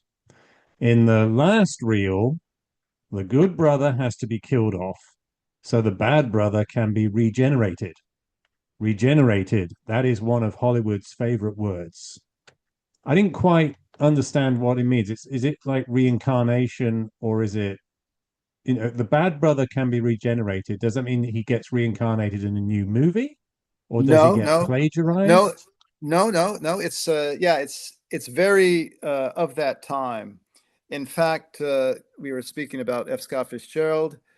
F. Scott Fitzgerald, I don't think his great Hollywood work is The Last Tycoon. I think it's a compendium of short stories about Hollywood, which were only published as a volume after his death, but they came out in Esquire magazine over the course of several years in the late 30s. They were called the Pat Hobby stories. It's about a down and out, washed up screenwriter in Hollywood, basically based on Fitzgerald himself. And he talks about how in every screenplay you had to have a regeneration scene. He uses the same phrase. What it means is basically you would call it redemption, right? Today. So the character, he's on the downward slide, and at the end he finally is redeemed, through his own actions or those of another, and so that's what it is. It's a synonym for redemption, regeneration. I got it. I got it now. Okay, so it's a funny word from our age to look Yeah. back on in that sense. But it does speak to the norms of the product of the time. So these movies, like we discussed earlier, is that there's the noir, which is a subset. It's a minority of films. The noir often is doesn't end well. There isn't redemption, but in most of the product of the 30s through the 50s, before you get to the anti-heroes of the 1960s, there's lots of redemption. And I just dwell on that because it's such a contrast to the peek behind the curtain of Hollywood itself that Schulberg gives us, where there's no real morality. I mean, the No. most moral person I think in the novel is Manheim because he has limits. He's not entirely moral, so he is using women as well, but he has his limits, such as with the Guild. He won't give up on the Guild, and he accepts being blackballed out of Hollywood because he stands with the minority who refuse to be bullied by the studios in giving up the Guild. I mean, they should have a democratic right to belong to an association, any association, constitutional right, but they're bullied by the studio to resign from the Guild, and he's not one of them. So he has a moral limit there, and then he has various moral limits with Sammy. So he's the most moral person. He's not that, and he's not entirely moral. But otherwise, Hollywood is depicted by Schulberg uh, as immoral. I mean, but its product has a presents an America that is good, redemptive, as you say, and hopeful, because you come out of the typical Hollywood product of the classic era, you come up feeling good, like this the good guys have struggled and they've triumphed. The Somebody's gone through a moral challenge and they've come out of it better. Uh, there are some tragedies that remain tragedies in the sort of Shakespearean tradition. Like a good example is Gone with the Wind. Hmm. Brett Butler and what's her name? They don't they don't work Scarlett out O'Hara. there. Yeah. Scarlett O'Hara. They don't work it out in the end. They don't, but at the same time, her final line is tomorrow's another day. So you still got the optimistic little light at the end Yeah, of the tunnel, you know? it's kind of I I think find that kind of ambiguous because it's almost a comment on her that she cannot face reality. It fair is enough. it is optimistic. She remains hopeful, Yeah. but it doesn't seem like she's ever going to get Brett back. No, that not. No. Yeah. Yeah, So it's but almost like a naive optimism in her case. right. So, but there is, but just to say that even in the one film you cite that comes to mind where it had a tragic ending, it wasn't completely tragic, or it could be construed as not completely tragic Yeah. by the viewing public. And here I might want to add something. This is sort of my little hobby horse because um, Schulberg makes a great big deal. I don't know if it's in his preface or the afterword to our respective editions of What Makes Sammy Run. But he makes a big deal out of saying this isn't a Jewish novel. Yeah. And so I have to disagree. I think it is a Jewish novel. I think it's a Yeah. very Jewish novel. And why do you say that, Dr. McAleer? Well, it's based in large part on Neil Gabler, and he wrote this in 1988, and it's called An Empire of Their Own: How the Jews Invented Hollywood. The title and the subtitle say it all. Hollywood was basically a Jewish invention. It was created, the studio system was created by men who were first or second generation Americans. They came from the Pale of Settlement in Eastern Europe, or they came from Germany, or they came from Austria. And they were the majority ethnic group in large part because at the turn of the century, we had this great influx of uh, immigration, the second wave of Eastern European and Italian immigration, uh, they were marginalized in mainstream American society. I mean, the Irish had come a long time ago. You know, we had come in the mid 19th century primarily and kept coming and coming and coming. And English was our first language. So, you know, we assimilated much more easily. And those were all the political leaders, right? The political bosses. In fact, my Yeah. great great uncle. Happy St. Patrick's Day, Oh, thank you Kevin for that. I appreciate McAleer. it very much. In fact, my great great uncle Owen McAleer, he was mayor of Los Angeles from 1904 to 1906 as an illustration. But the Jews, they weren't able to get into these political positions. They weren't able to go into mainstream commerce. They were marginalized, and so they were one of the first ethnic groups, if not the first ethnic group, to seize upon cinema and film as a way of making money. And then, coinciding with that, this is the early part of the 20th century, that's exactly when LA, its Chamber of Commerce, was starting to, cheerlead for people to come out to LA, right? We're going to get water soon. 1913, Mulholland did it. We've got the water, folks. We're expanding, real estate galore. Come on out. And 1913, in fact, I've said this in one or two maybe, but it's an interesting coincidence that in 1913, when the water came down from Owens Valley to help populate the greater Los Angeles area, that's when the first Hollywood feature film was made, the Squaw Man, by, of all people, Cecil B. DeMille. And then you have the Jews coming out, right? And they're erecting these studios and they're creating this big lucrative business. And most of the characters we meet here in this book, in this Jewish industry, are Jews. And I think if any people have bought in to the American myth of reinvention, it has been the Jews. Why? I think because, well, before Israel, they didn't have their own nation, right? The Jews have an empire of their own with Hollywood. They didn't even have a nation of their own. So they were creating an empire as they were trying to assimilate it into a nation of their own. So the Jews bought into this notion of reinvention. And where do you reinvent yourself more than anywhere else in the world? Well, that's Hollywood, of their own invention, right? So there's this interesting sort of dovetailing of demographics and civic expansion and ethnic. I almost want to say ethnic cleansing. That would be out of place. What I mean is to cleanse themselves of the past, to start anew, afresh, right? And that's what we have with Sammy Glick. He's going out west. He's lopping off the Stein. He's lopping off his heritage. You describe him as almost being subject to Jewish self-hatred, perhaps. He's lopping off the Ten Commandments. He's not following those. And he's becoming an American of his own design. So I think from these various facets, I think it's an extraordinarily Jewish novel, but the Jewish story is also the American story. That's what I'm saying. Yeah.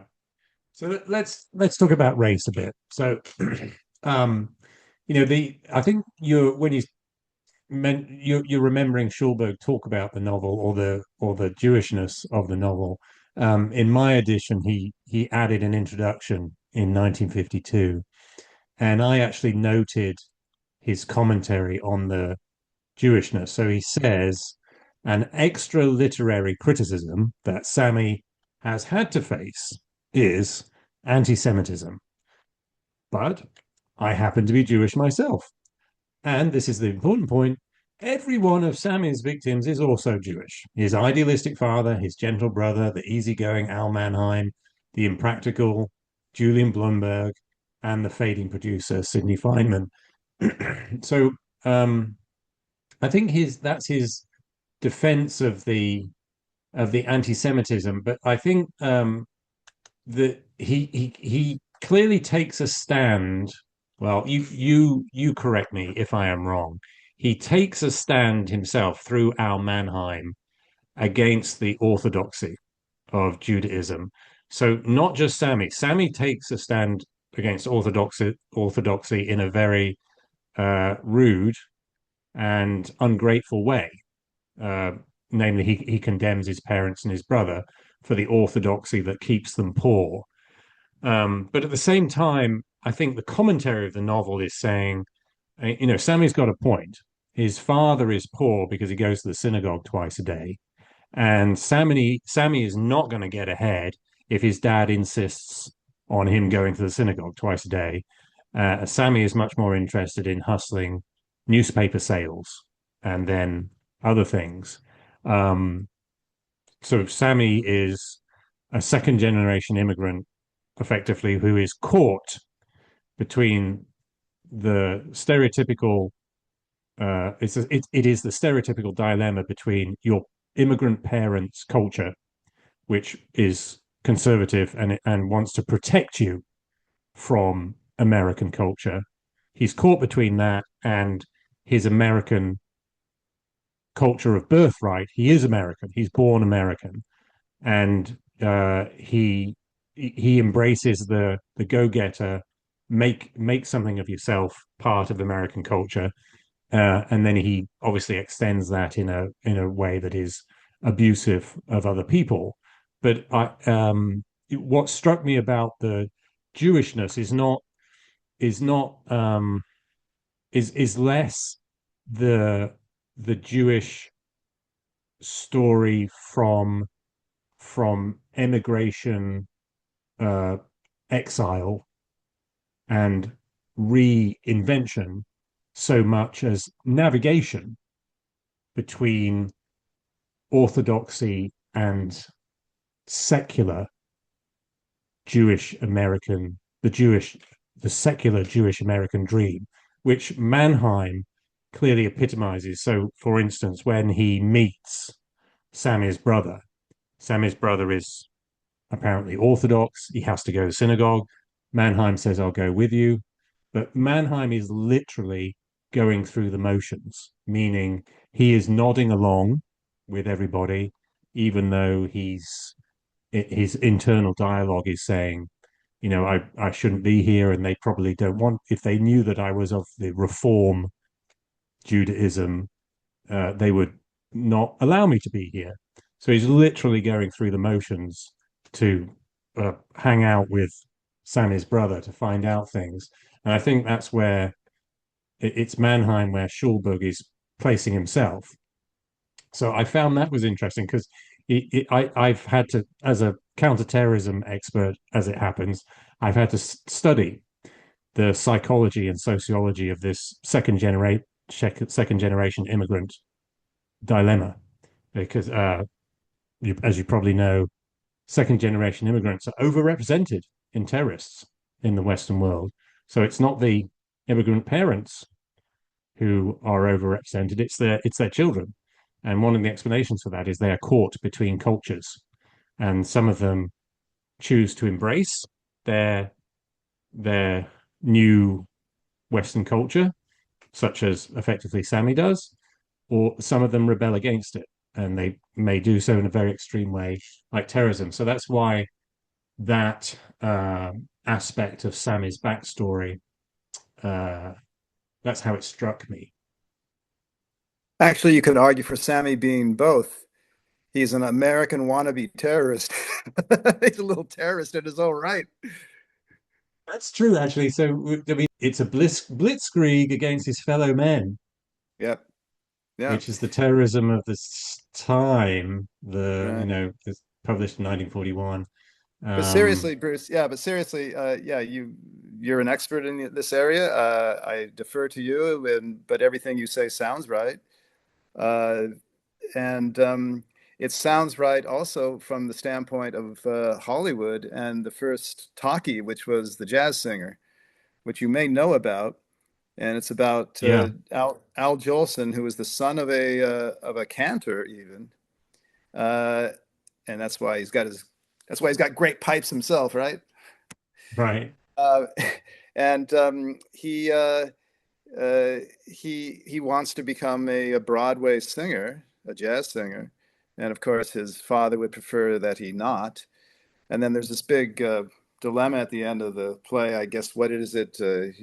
He's got his big opening night, Al, Jolie, but his father has a big cantor performance at the synagogue, something like that. I forget. Maybe you can tell me. But there's this big, baffo, terrific conflict climax at the end, and it's that very culture clash that you have described. The second generation Jewish American boy trying to make his own way in the world, but he's feeling the tug of tradition.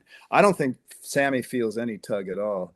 I think he's from the very beginning, as you say, but even earlier than 11 years old. I think when he was 4 or 5, he tells his mother, "I don't want to be called Shmuley," or whatever his real original Hebrew/Yiddish name was. He said, "I want to be called Sammy," because there was a kid in the tenement building who was also called Sammy, and he wanted to be like him. So he's um, uh, untying the apron strings of his Yeah. culture, his ethnicity, very young. I don't think there's that conflict in him at all. But yeah, it could be Well, that he's made a choice. Yeah, he's Schulberg's made a trying to. choice.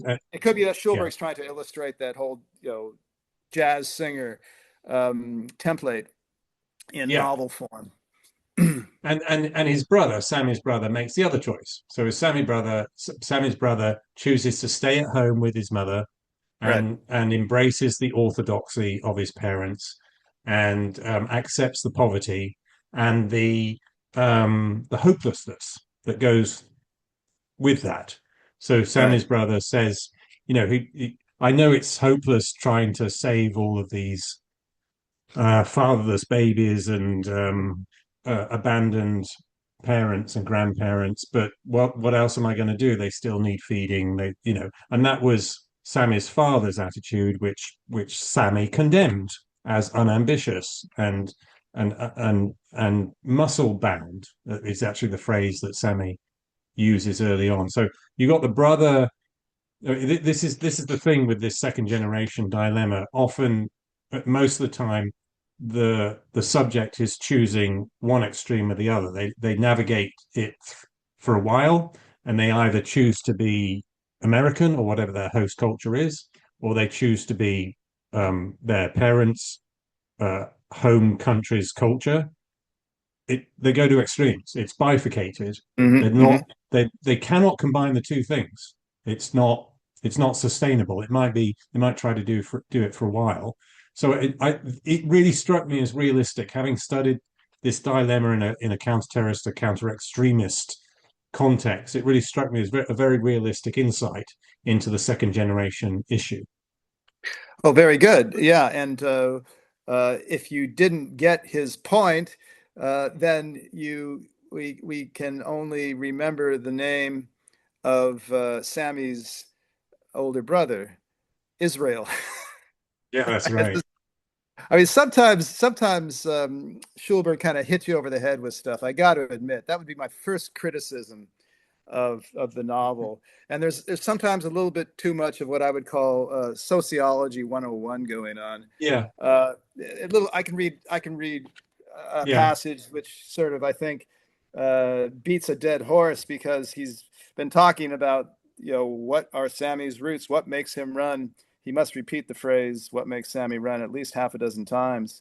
And we're almost toward the end of the novel, and then we have Al sitting in a bar, and he is talking to the bartender, and he says, "When Sammy Glick first walked into my office, he turned my stomach. But just think if when he walked in, I'd known as much about him as I do now. We only hate the results of people. But people, Henry," the bartender, "aren't just results. They're a process.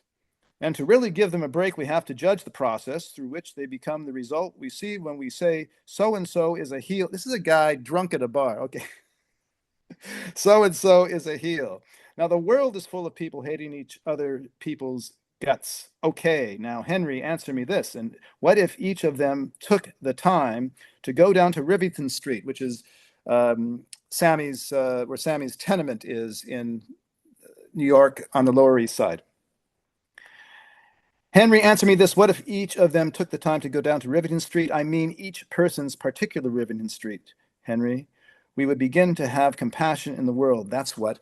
I mean, I think he, yeah, kind of, yeah, spells it out a little bit too much, hits the nail a Yeah, little bit too directly on the head for my taste, because the novel was going pretty good at that point, and other points where I just say, hey, this is actually a 27-year-old kid, right? But he's trying to make a point.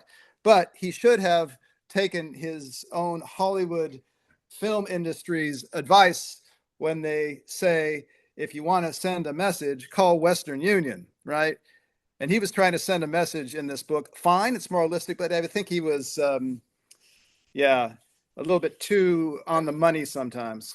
I thought it was simplistic. So the example I that really struck me was when he's talking about essentially the choice between crime and goodness is impossible if you live in these tenements. That the only way that Sammy could get ahead was to join a gang and start robbing people and stealing, burglarizing. Well, Israel didn't. Because yeah, Israel didn't. Right? It's a false choice. And Sammy illustrates this false choice himself because eventually he gets a job and he works himself up. Essentially messenger boy. But the way Schulberg describes it is towards the end of one of those chapters where he's in New York researching Sammy's story. Manheim is given the task of saying to the reader, this is the tragedy of the immigrant story, that in order to escape the tenements, you have to embrace crime. And that is a false choice. That is a false choice. I didn't like it. And it's funny you mentioned sociology because in that introduction he wrote in 1952, he admits that he admits with pride that he's been teaching sociology, and the novel of all things. Remember, this is fiction. This annoys me to all hell because I'm a social scientist originally. The novel is being used to teach sociology. Yeah. That is Yeah. just, I mean, that is an echo chamber if ever I heard one. Right.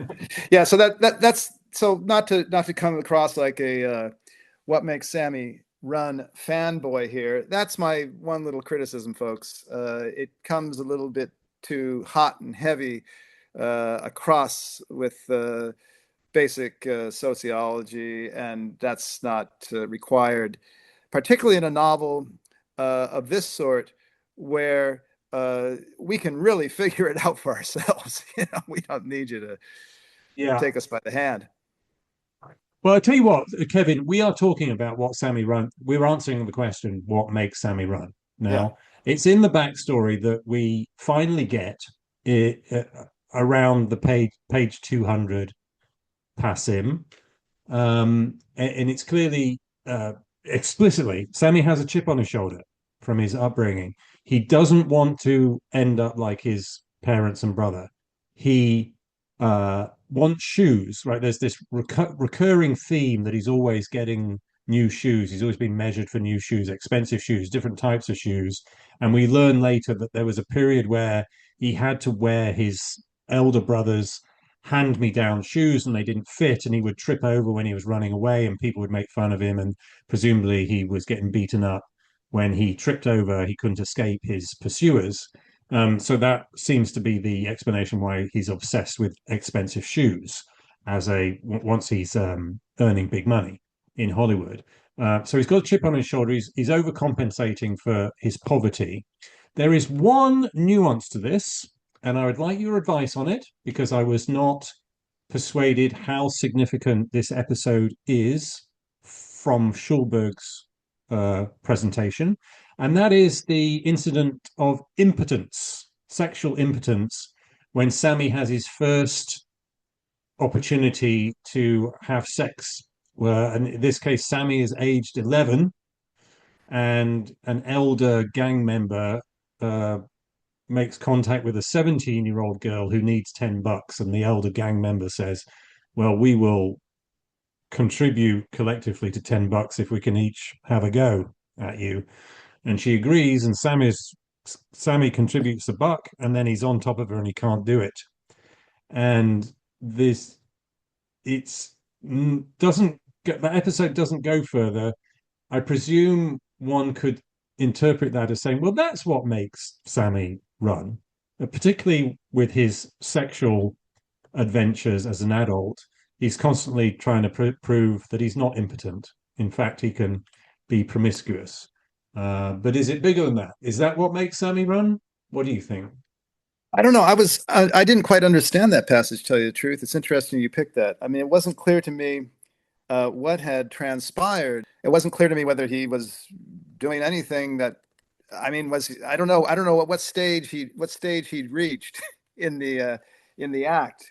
Well, You know what I mean? he gets dragged off, remember, because he Yes, I doesn't remember that, but I consummate wasn't it. clear. Yeah, he gets dragged off, but I wasn't clear on whether it was because he had completed the act, or he couldn't complete the act, or he hadn't even begun to complete the act. I wasn't clear on He, that. I think he's It's trying to begin. He never He's gets trying to there. begin. Yeah, He's just sort of he's hanging on top, and he's told to get off, and he won't get off, and then he's dragged off, and then he wants his I get buck it. back.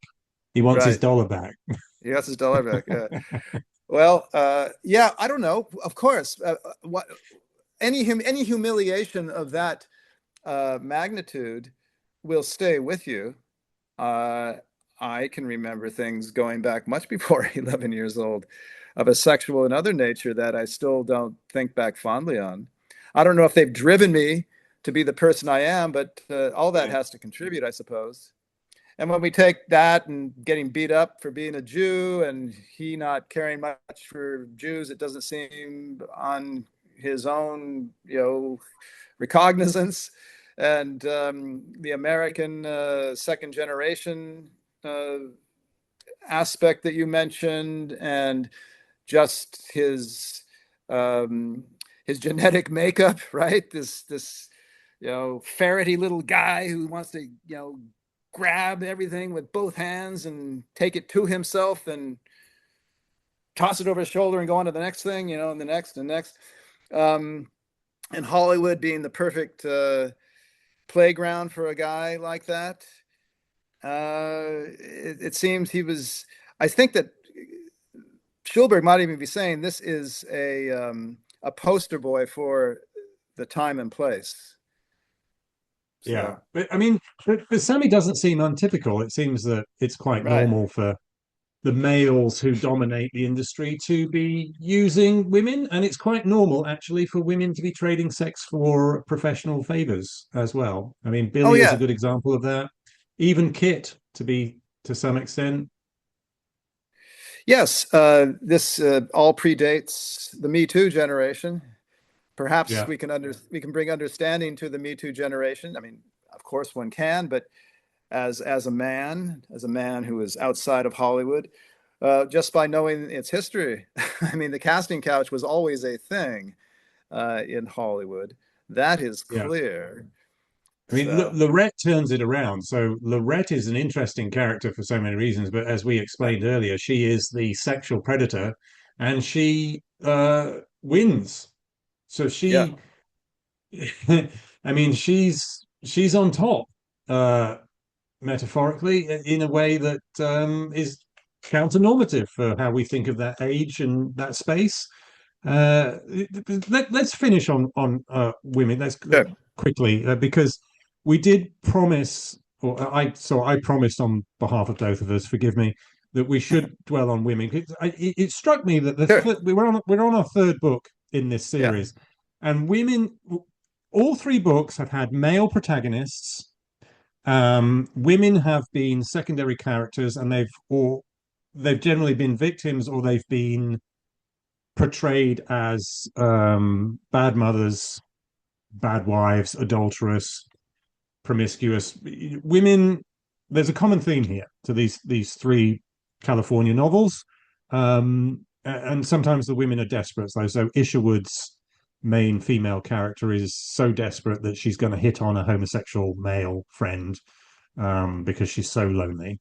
Now, in this novel, women feature in more forms than the other two novels we've reviewed.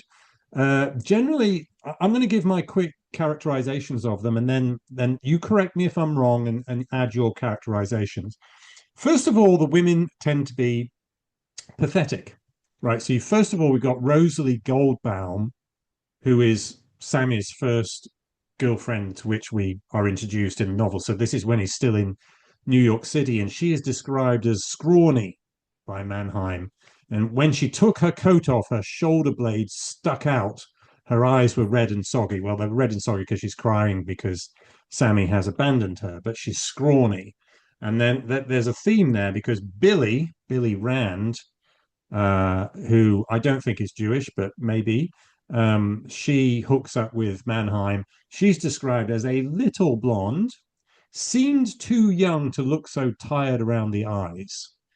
So she seems fragile, although sexually she's not fragile. She's sexually aggressive, and so I'll prove that with a later quote. So later on in the book, she says to Manheim, I've always liked to do it because it's just about the most fun you get out of life. And because I bet you laugh at me for this, it's always seemed like the friendliest thing two people can do in the whole world.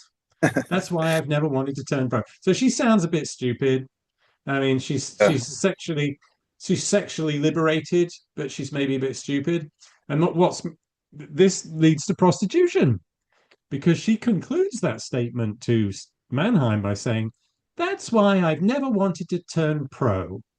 But later on, she does turn pro. And in Mm. fact, she's the one that Sammy calls or instructs Shake to call first after his wife cheats on him. So he wants Billy round. By that time, she's a prostitute, and she's the one that he's going to have in his home to sexually wipe away the humiliation of being cheated on. So we've got fragile women, we've got victims, women like Rosalie Goldbaum who are fragile and they can be abandoned by the men, in this case Sammy, and then we've got prostitutes or women who like sex, and in that sense maybe they are empowered, but they turn into prostitutes, which is maybe they're still empowered, but that's not the way the novel portrays them. That would be a very modern retrospective interpretation of what's going on in 1941. Now, women are also getting exploited. So there's a great line from Sammy. Uh, he's talking to Mannheim. He says, we're unpacking and deflowering a new crate of virgins that just came in. I told Billy we might look in on her later, too. So that really speaks to the Yeah. industry's exploitation of those young, ambitious women who are coming out to Hollywood to make their fortune, and they're going to have to sleep their way into their first role, according to Right. this novel. Right now, just to balance this out, you've got Kit Sargent. Now she is also having sex outside of wedlock, which is certainly frowned upon at that time. She is when she's introduced to us, she is described as mannish. You remember? Oh yeah. So Mannheim is saying she came towards us with a mannish, swinging stride, like a good woman golfer following her ball. Great line, great metaphor. Yeah. Um, this was no faithful poodle like Rosalie Goldbaum or a cute little doll like Sally Ann Joyce. And she's successful. She's a successful writer. She's making it in Hollywood without exactly sleeping her way to the top. So she sleeps with Sammy, but it doesn't. It as I described earlier, it's because she's curious to have a man of such energy inside her, and then she sleeps with Al, which seems to be more of a slower developed relationship of respect, and eventually it becomes serious enough that they pledge to marry. But she is profession. You know, she's a professional success. So it's proving that women can make it in Hollywood, and they can be sexually liberated at the same time. In Kit's case, but having said that, Kit has a backstory which includes a negative commentary on marriage. So Kit does not like her parents' marriage. Great metaphor here.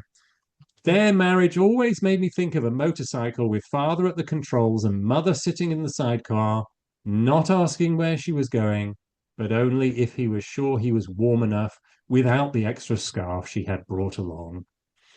Um, and then, so Kit uses that to justify her sexual liberation.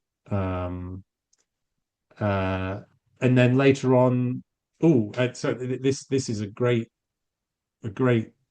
passage I wanted to read, because later on we get Sammy, of all people, deciding to marry and settle down and have a traditional, uh, homely, domesticated marriage. But we get to the wedding, and the wedding itself is described in very morbid is the word I was looking for, morbid terms. So remember how Lorette appears, in the church. So quoting her red lips and hair against that milky skin, which sort of reminds you of a femme fatale in a noir movie, right? Very pale skin with these contrasting lips and hair. So her, A succubus.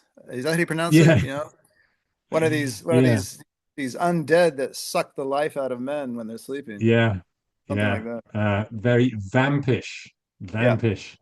So her red lips and hair against that milky skin, and the solemnity of the moment as she moved to the funereal rhythm of the wedding march added to the unreality of the spectacle. She was a ghastly beauty floating through the Hollywood mist.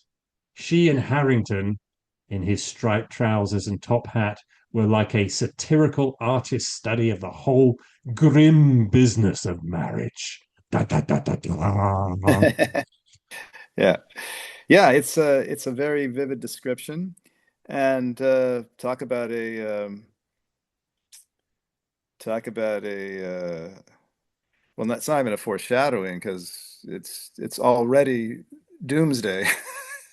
Yeah. We He describes doomsday is what he describes here, Mr. Schulberg. Uh, and if you're going to ask me about the women, uh, I would say that I'd say it's 50-50. There are the victims, and then there are the perpetrators, as it were. I think Catherine Kit Sargent, even if she is a victim of her own parents' marriage, that she is determined not to be the sidecar on some man's motorcycle, she's still a real uh, type of the time, like the Katharine Hepburn type. I think I mentioned that, or Amelia Earhart. These sort of mannish but attractive women. Um, I say mannish in the sense of they dressed, like men, slacks, bomber jackets, and they competed with the men at their own level, right? As she is doing in the screenplay writing pool at the studio. It's mostly men, but she's holding her own. I think she is a very, yes, to use the modern phrase, empowered woman. There is also Laurette Harrington. She is sort of a victim of her father's own business machinations, it seems, but she's, again, not an unwilling one. She seems to be really her father's daughter, right? Because she's taking a certain satisfaction. I mean, at the same time as Sammy's trying to avenge himself for the public insults that she subjected him to, she's now avenging herself against him for having caught her fancy in it, whatever way, by not making this a real marriage, and we're going to live separate lives. It's a funny dynamic. So she is also not someone, as we can easily tell, to be trifled with. And then, of course, there's a third one that we haven't mentioned, but she's sort of in the woodwork, but she plays a significant role. This is Julian Bloomberg's wife. She's a tough cookie. She's the one who's always pushing Julian. You got to write that bum, Sammy.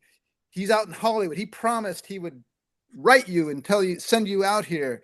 And you got to. So she gets him in the car and they drive cross country to confront Sammy.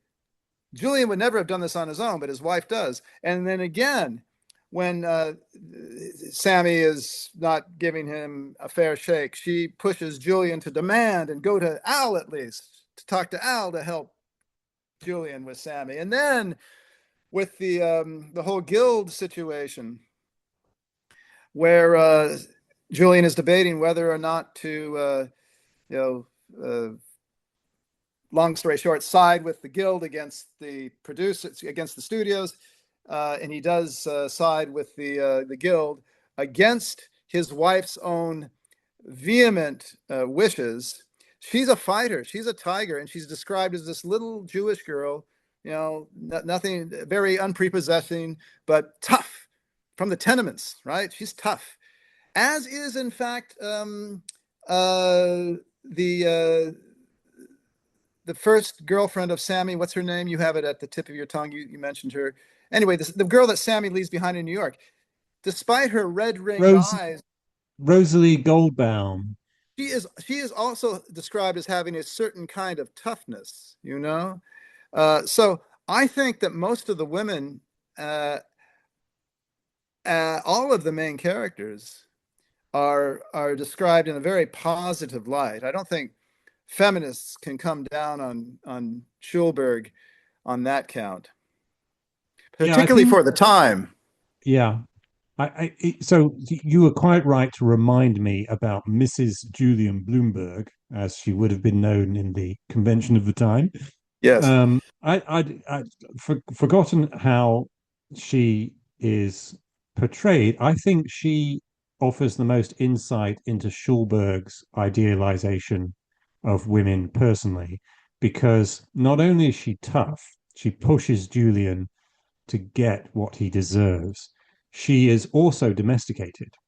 So she is tough and domesticated. So she is helping her man be all he can be professionally, but she's still a domestic goddess, because she encourages him to get that cottage overlooking the ocean somewhere north of Santa Monica, and then they have a baby.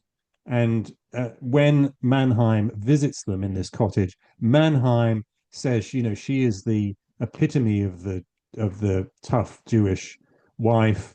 She keeps a lovely home, and she supports her husband, and everything is clean and tidy. And so you've got, I think that is an insight into Schulberg's and probably his generation's idealization of um, a good Jewish girl, at least. She's certainly not the one of the glamour girls in the novel, but she has this blend of toughness and domestic capacity.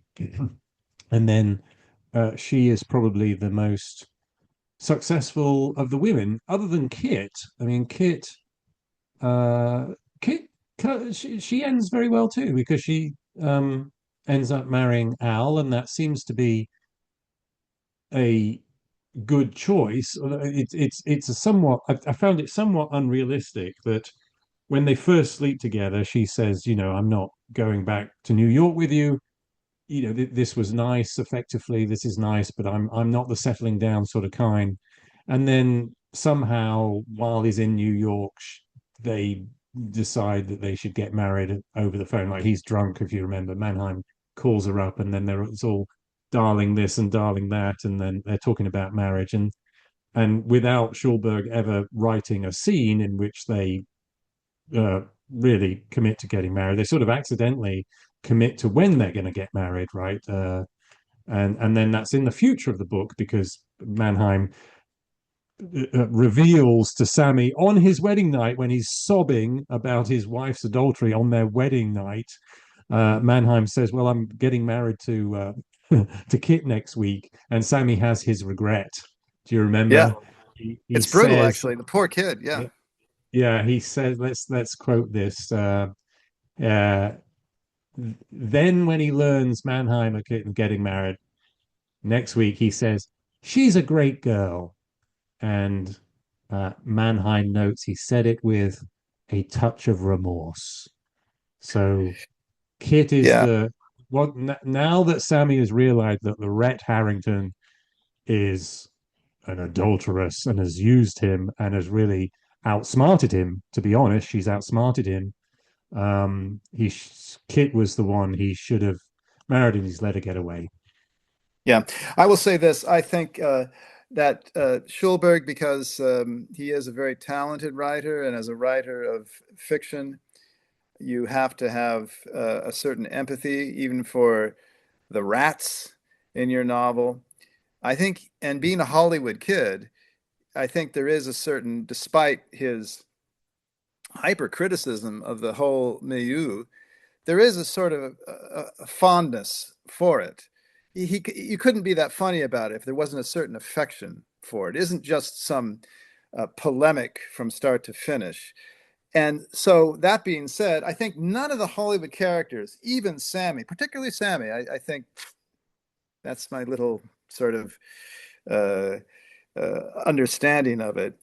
I think Schulberg, none of them are bad. None of them are really bad people. Not even Sammy. He's just because his sociology 101 course tells us that he's a victim of his environment. So how can he be a bad person, right?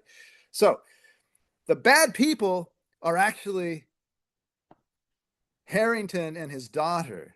These evil East Coasters. Well, they're all East Coasters, but they live out there on the East. These evil Gentiles, The aristocratic East Coasters, yeah, aristocratic waspy types. They yeah. come out there, and they are the ones who they more than the little Sammy Glicks of the world who are just making, a little bit of money making films or whatever. These are the ones who Yeah. are holding the purse strings. These are the ones who are the true evildoers in Mr. Schulberg's universe, I think. So Maybe. I think that's unfair on the Harringtons because what are they? How are they different than Sammy Glick in their selfish, self-interested, self-aggrandizement? Right? I mean, there's the money to be made in Hollywood. They're making it. They're running too, and they're exploiting people, and Sammy just happened to be on the wrong end of that, but it could have been the other way around in a different sort of situation. yeah, but Sammy is just he seems to be this um, he's he has these instinctual urges he's just following, whereas the Harringtons seem to be more cold-blooded. That's how they came across to me. I'm not saying Yeah, I I prefer agree that with you. I version of agree with things.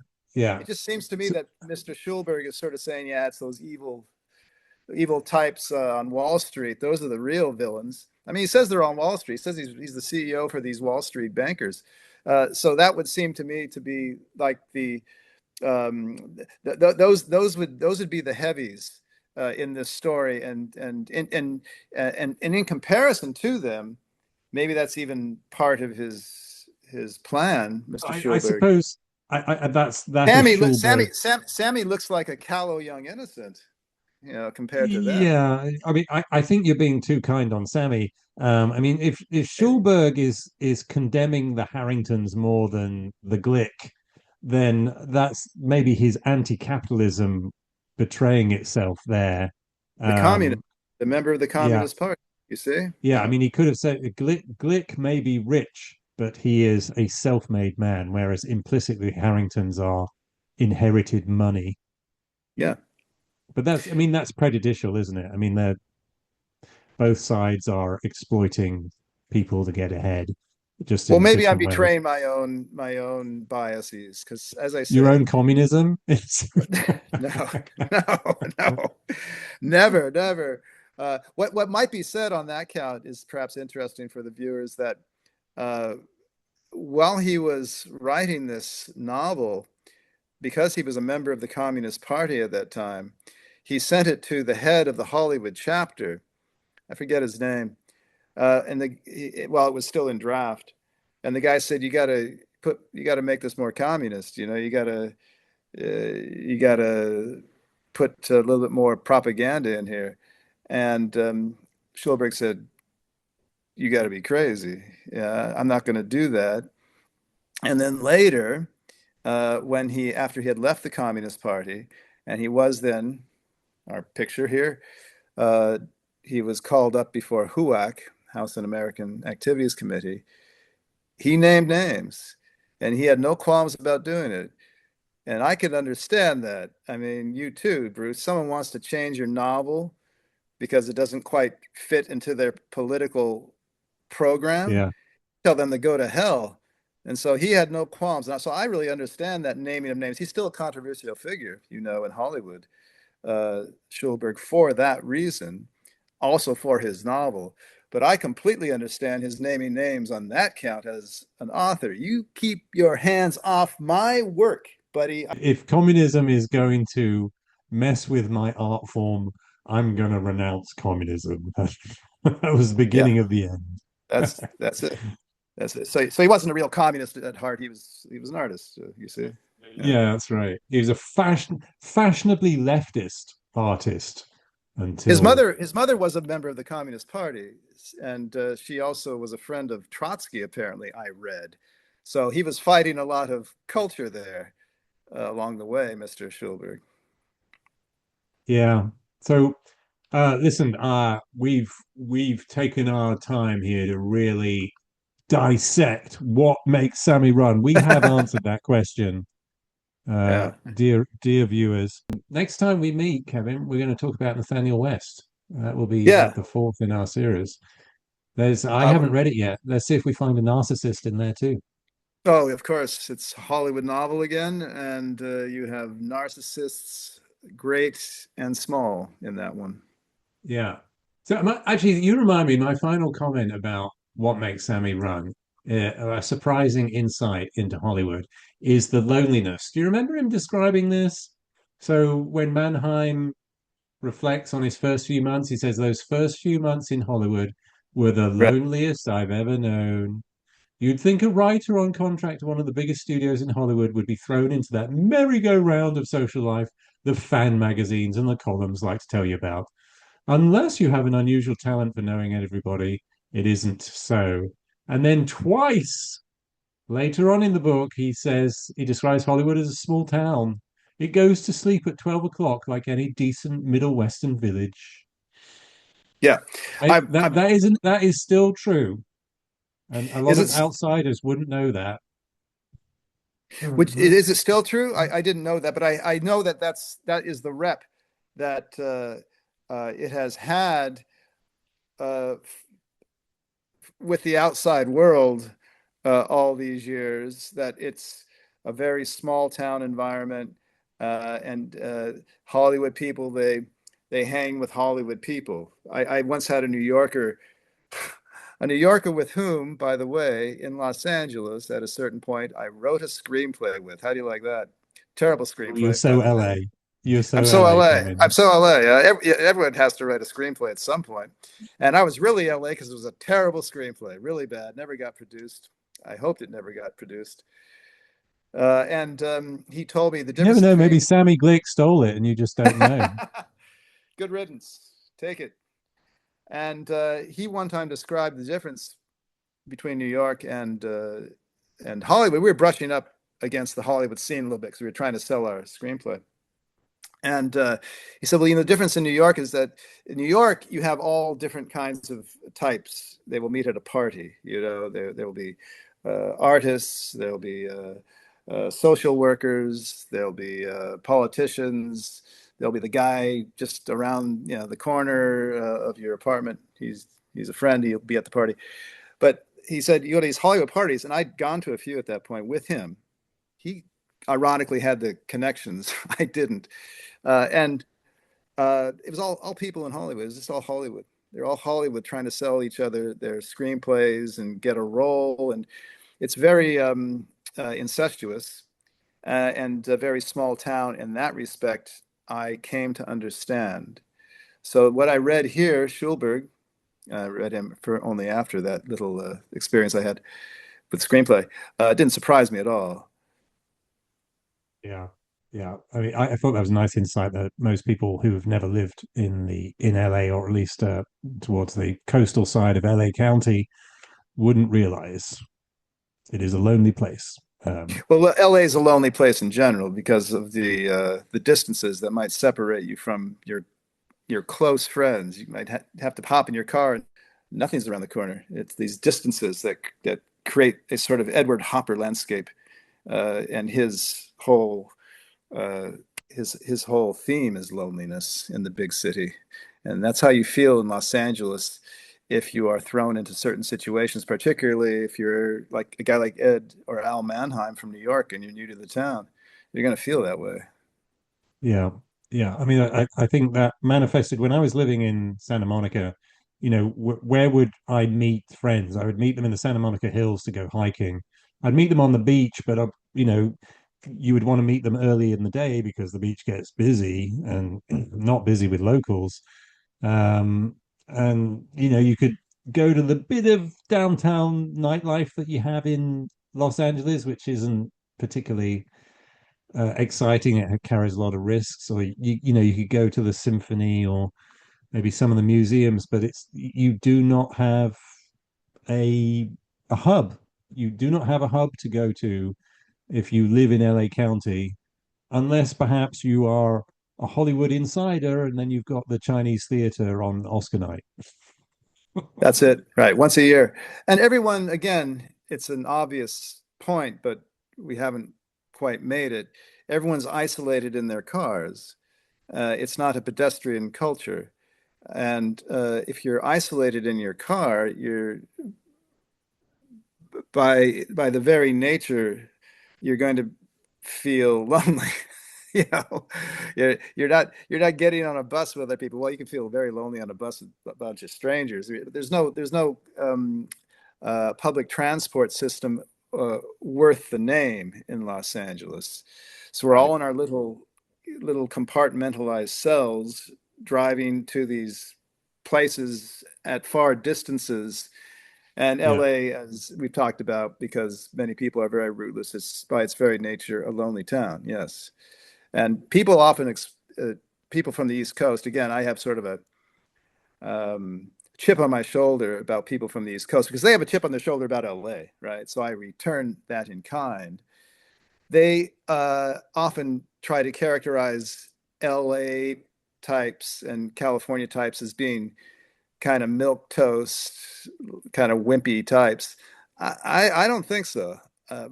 At least from a psychological standpoint, it can be a very tough town to work your way through, and that loneliness can be really all-consuming if you're in a bad place in your life Yeah. at a certain point. Los Angeles is probably not a great place to be because it will only magnify that feeling of loneliness and isolation that you Yeah. might be feeling. Yeah, and Yeah. I'll add that spending all that time in the cars teaches you to hate people because of the terrible driving. And then you Yeah, spend hours, by the time you get somewhere, you're too exhausted to enjoy the social event that you got in the car for the first place. that's right. And you always have to have a designated driver every time you want to have a couple drinks. You Yeah. know, Yeah. that's no fun, especially if you're lonely. You want to have it more than the couple. You want to have three or four, and I'm lonely, damn it. Yeah. Well, I tell you what makes me less lonely, Kevin, is talking to you about great literature. Oh, Thank you for introducing me to this great book. It was a fast read because it's got the energy in the dialogue and the trajectory of Sammy's life story to carry it along, and Schulberg makes that narrative run, pardon the pun, very well. So thank you, sir. I'm enjoying these reads, and I look forward to talking about Nathaniel West with you. great. Love to do it. My pleasure as always, Bruce. Thanks. Thank you.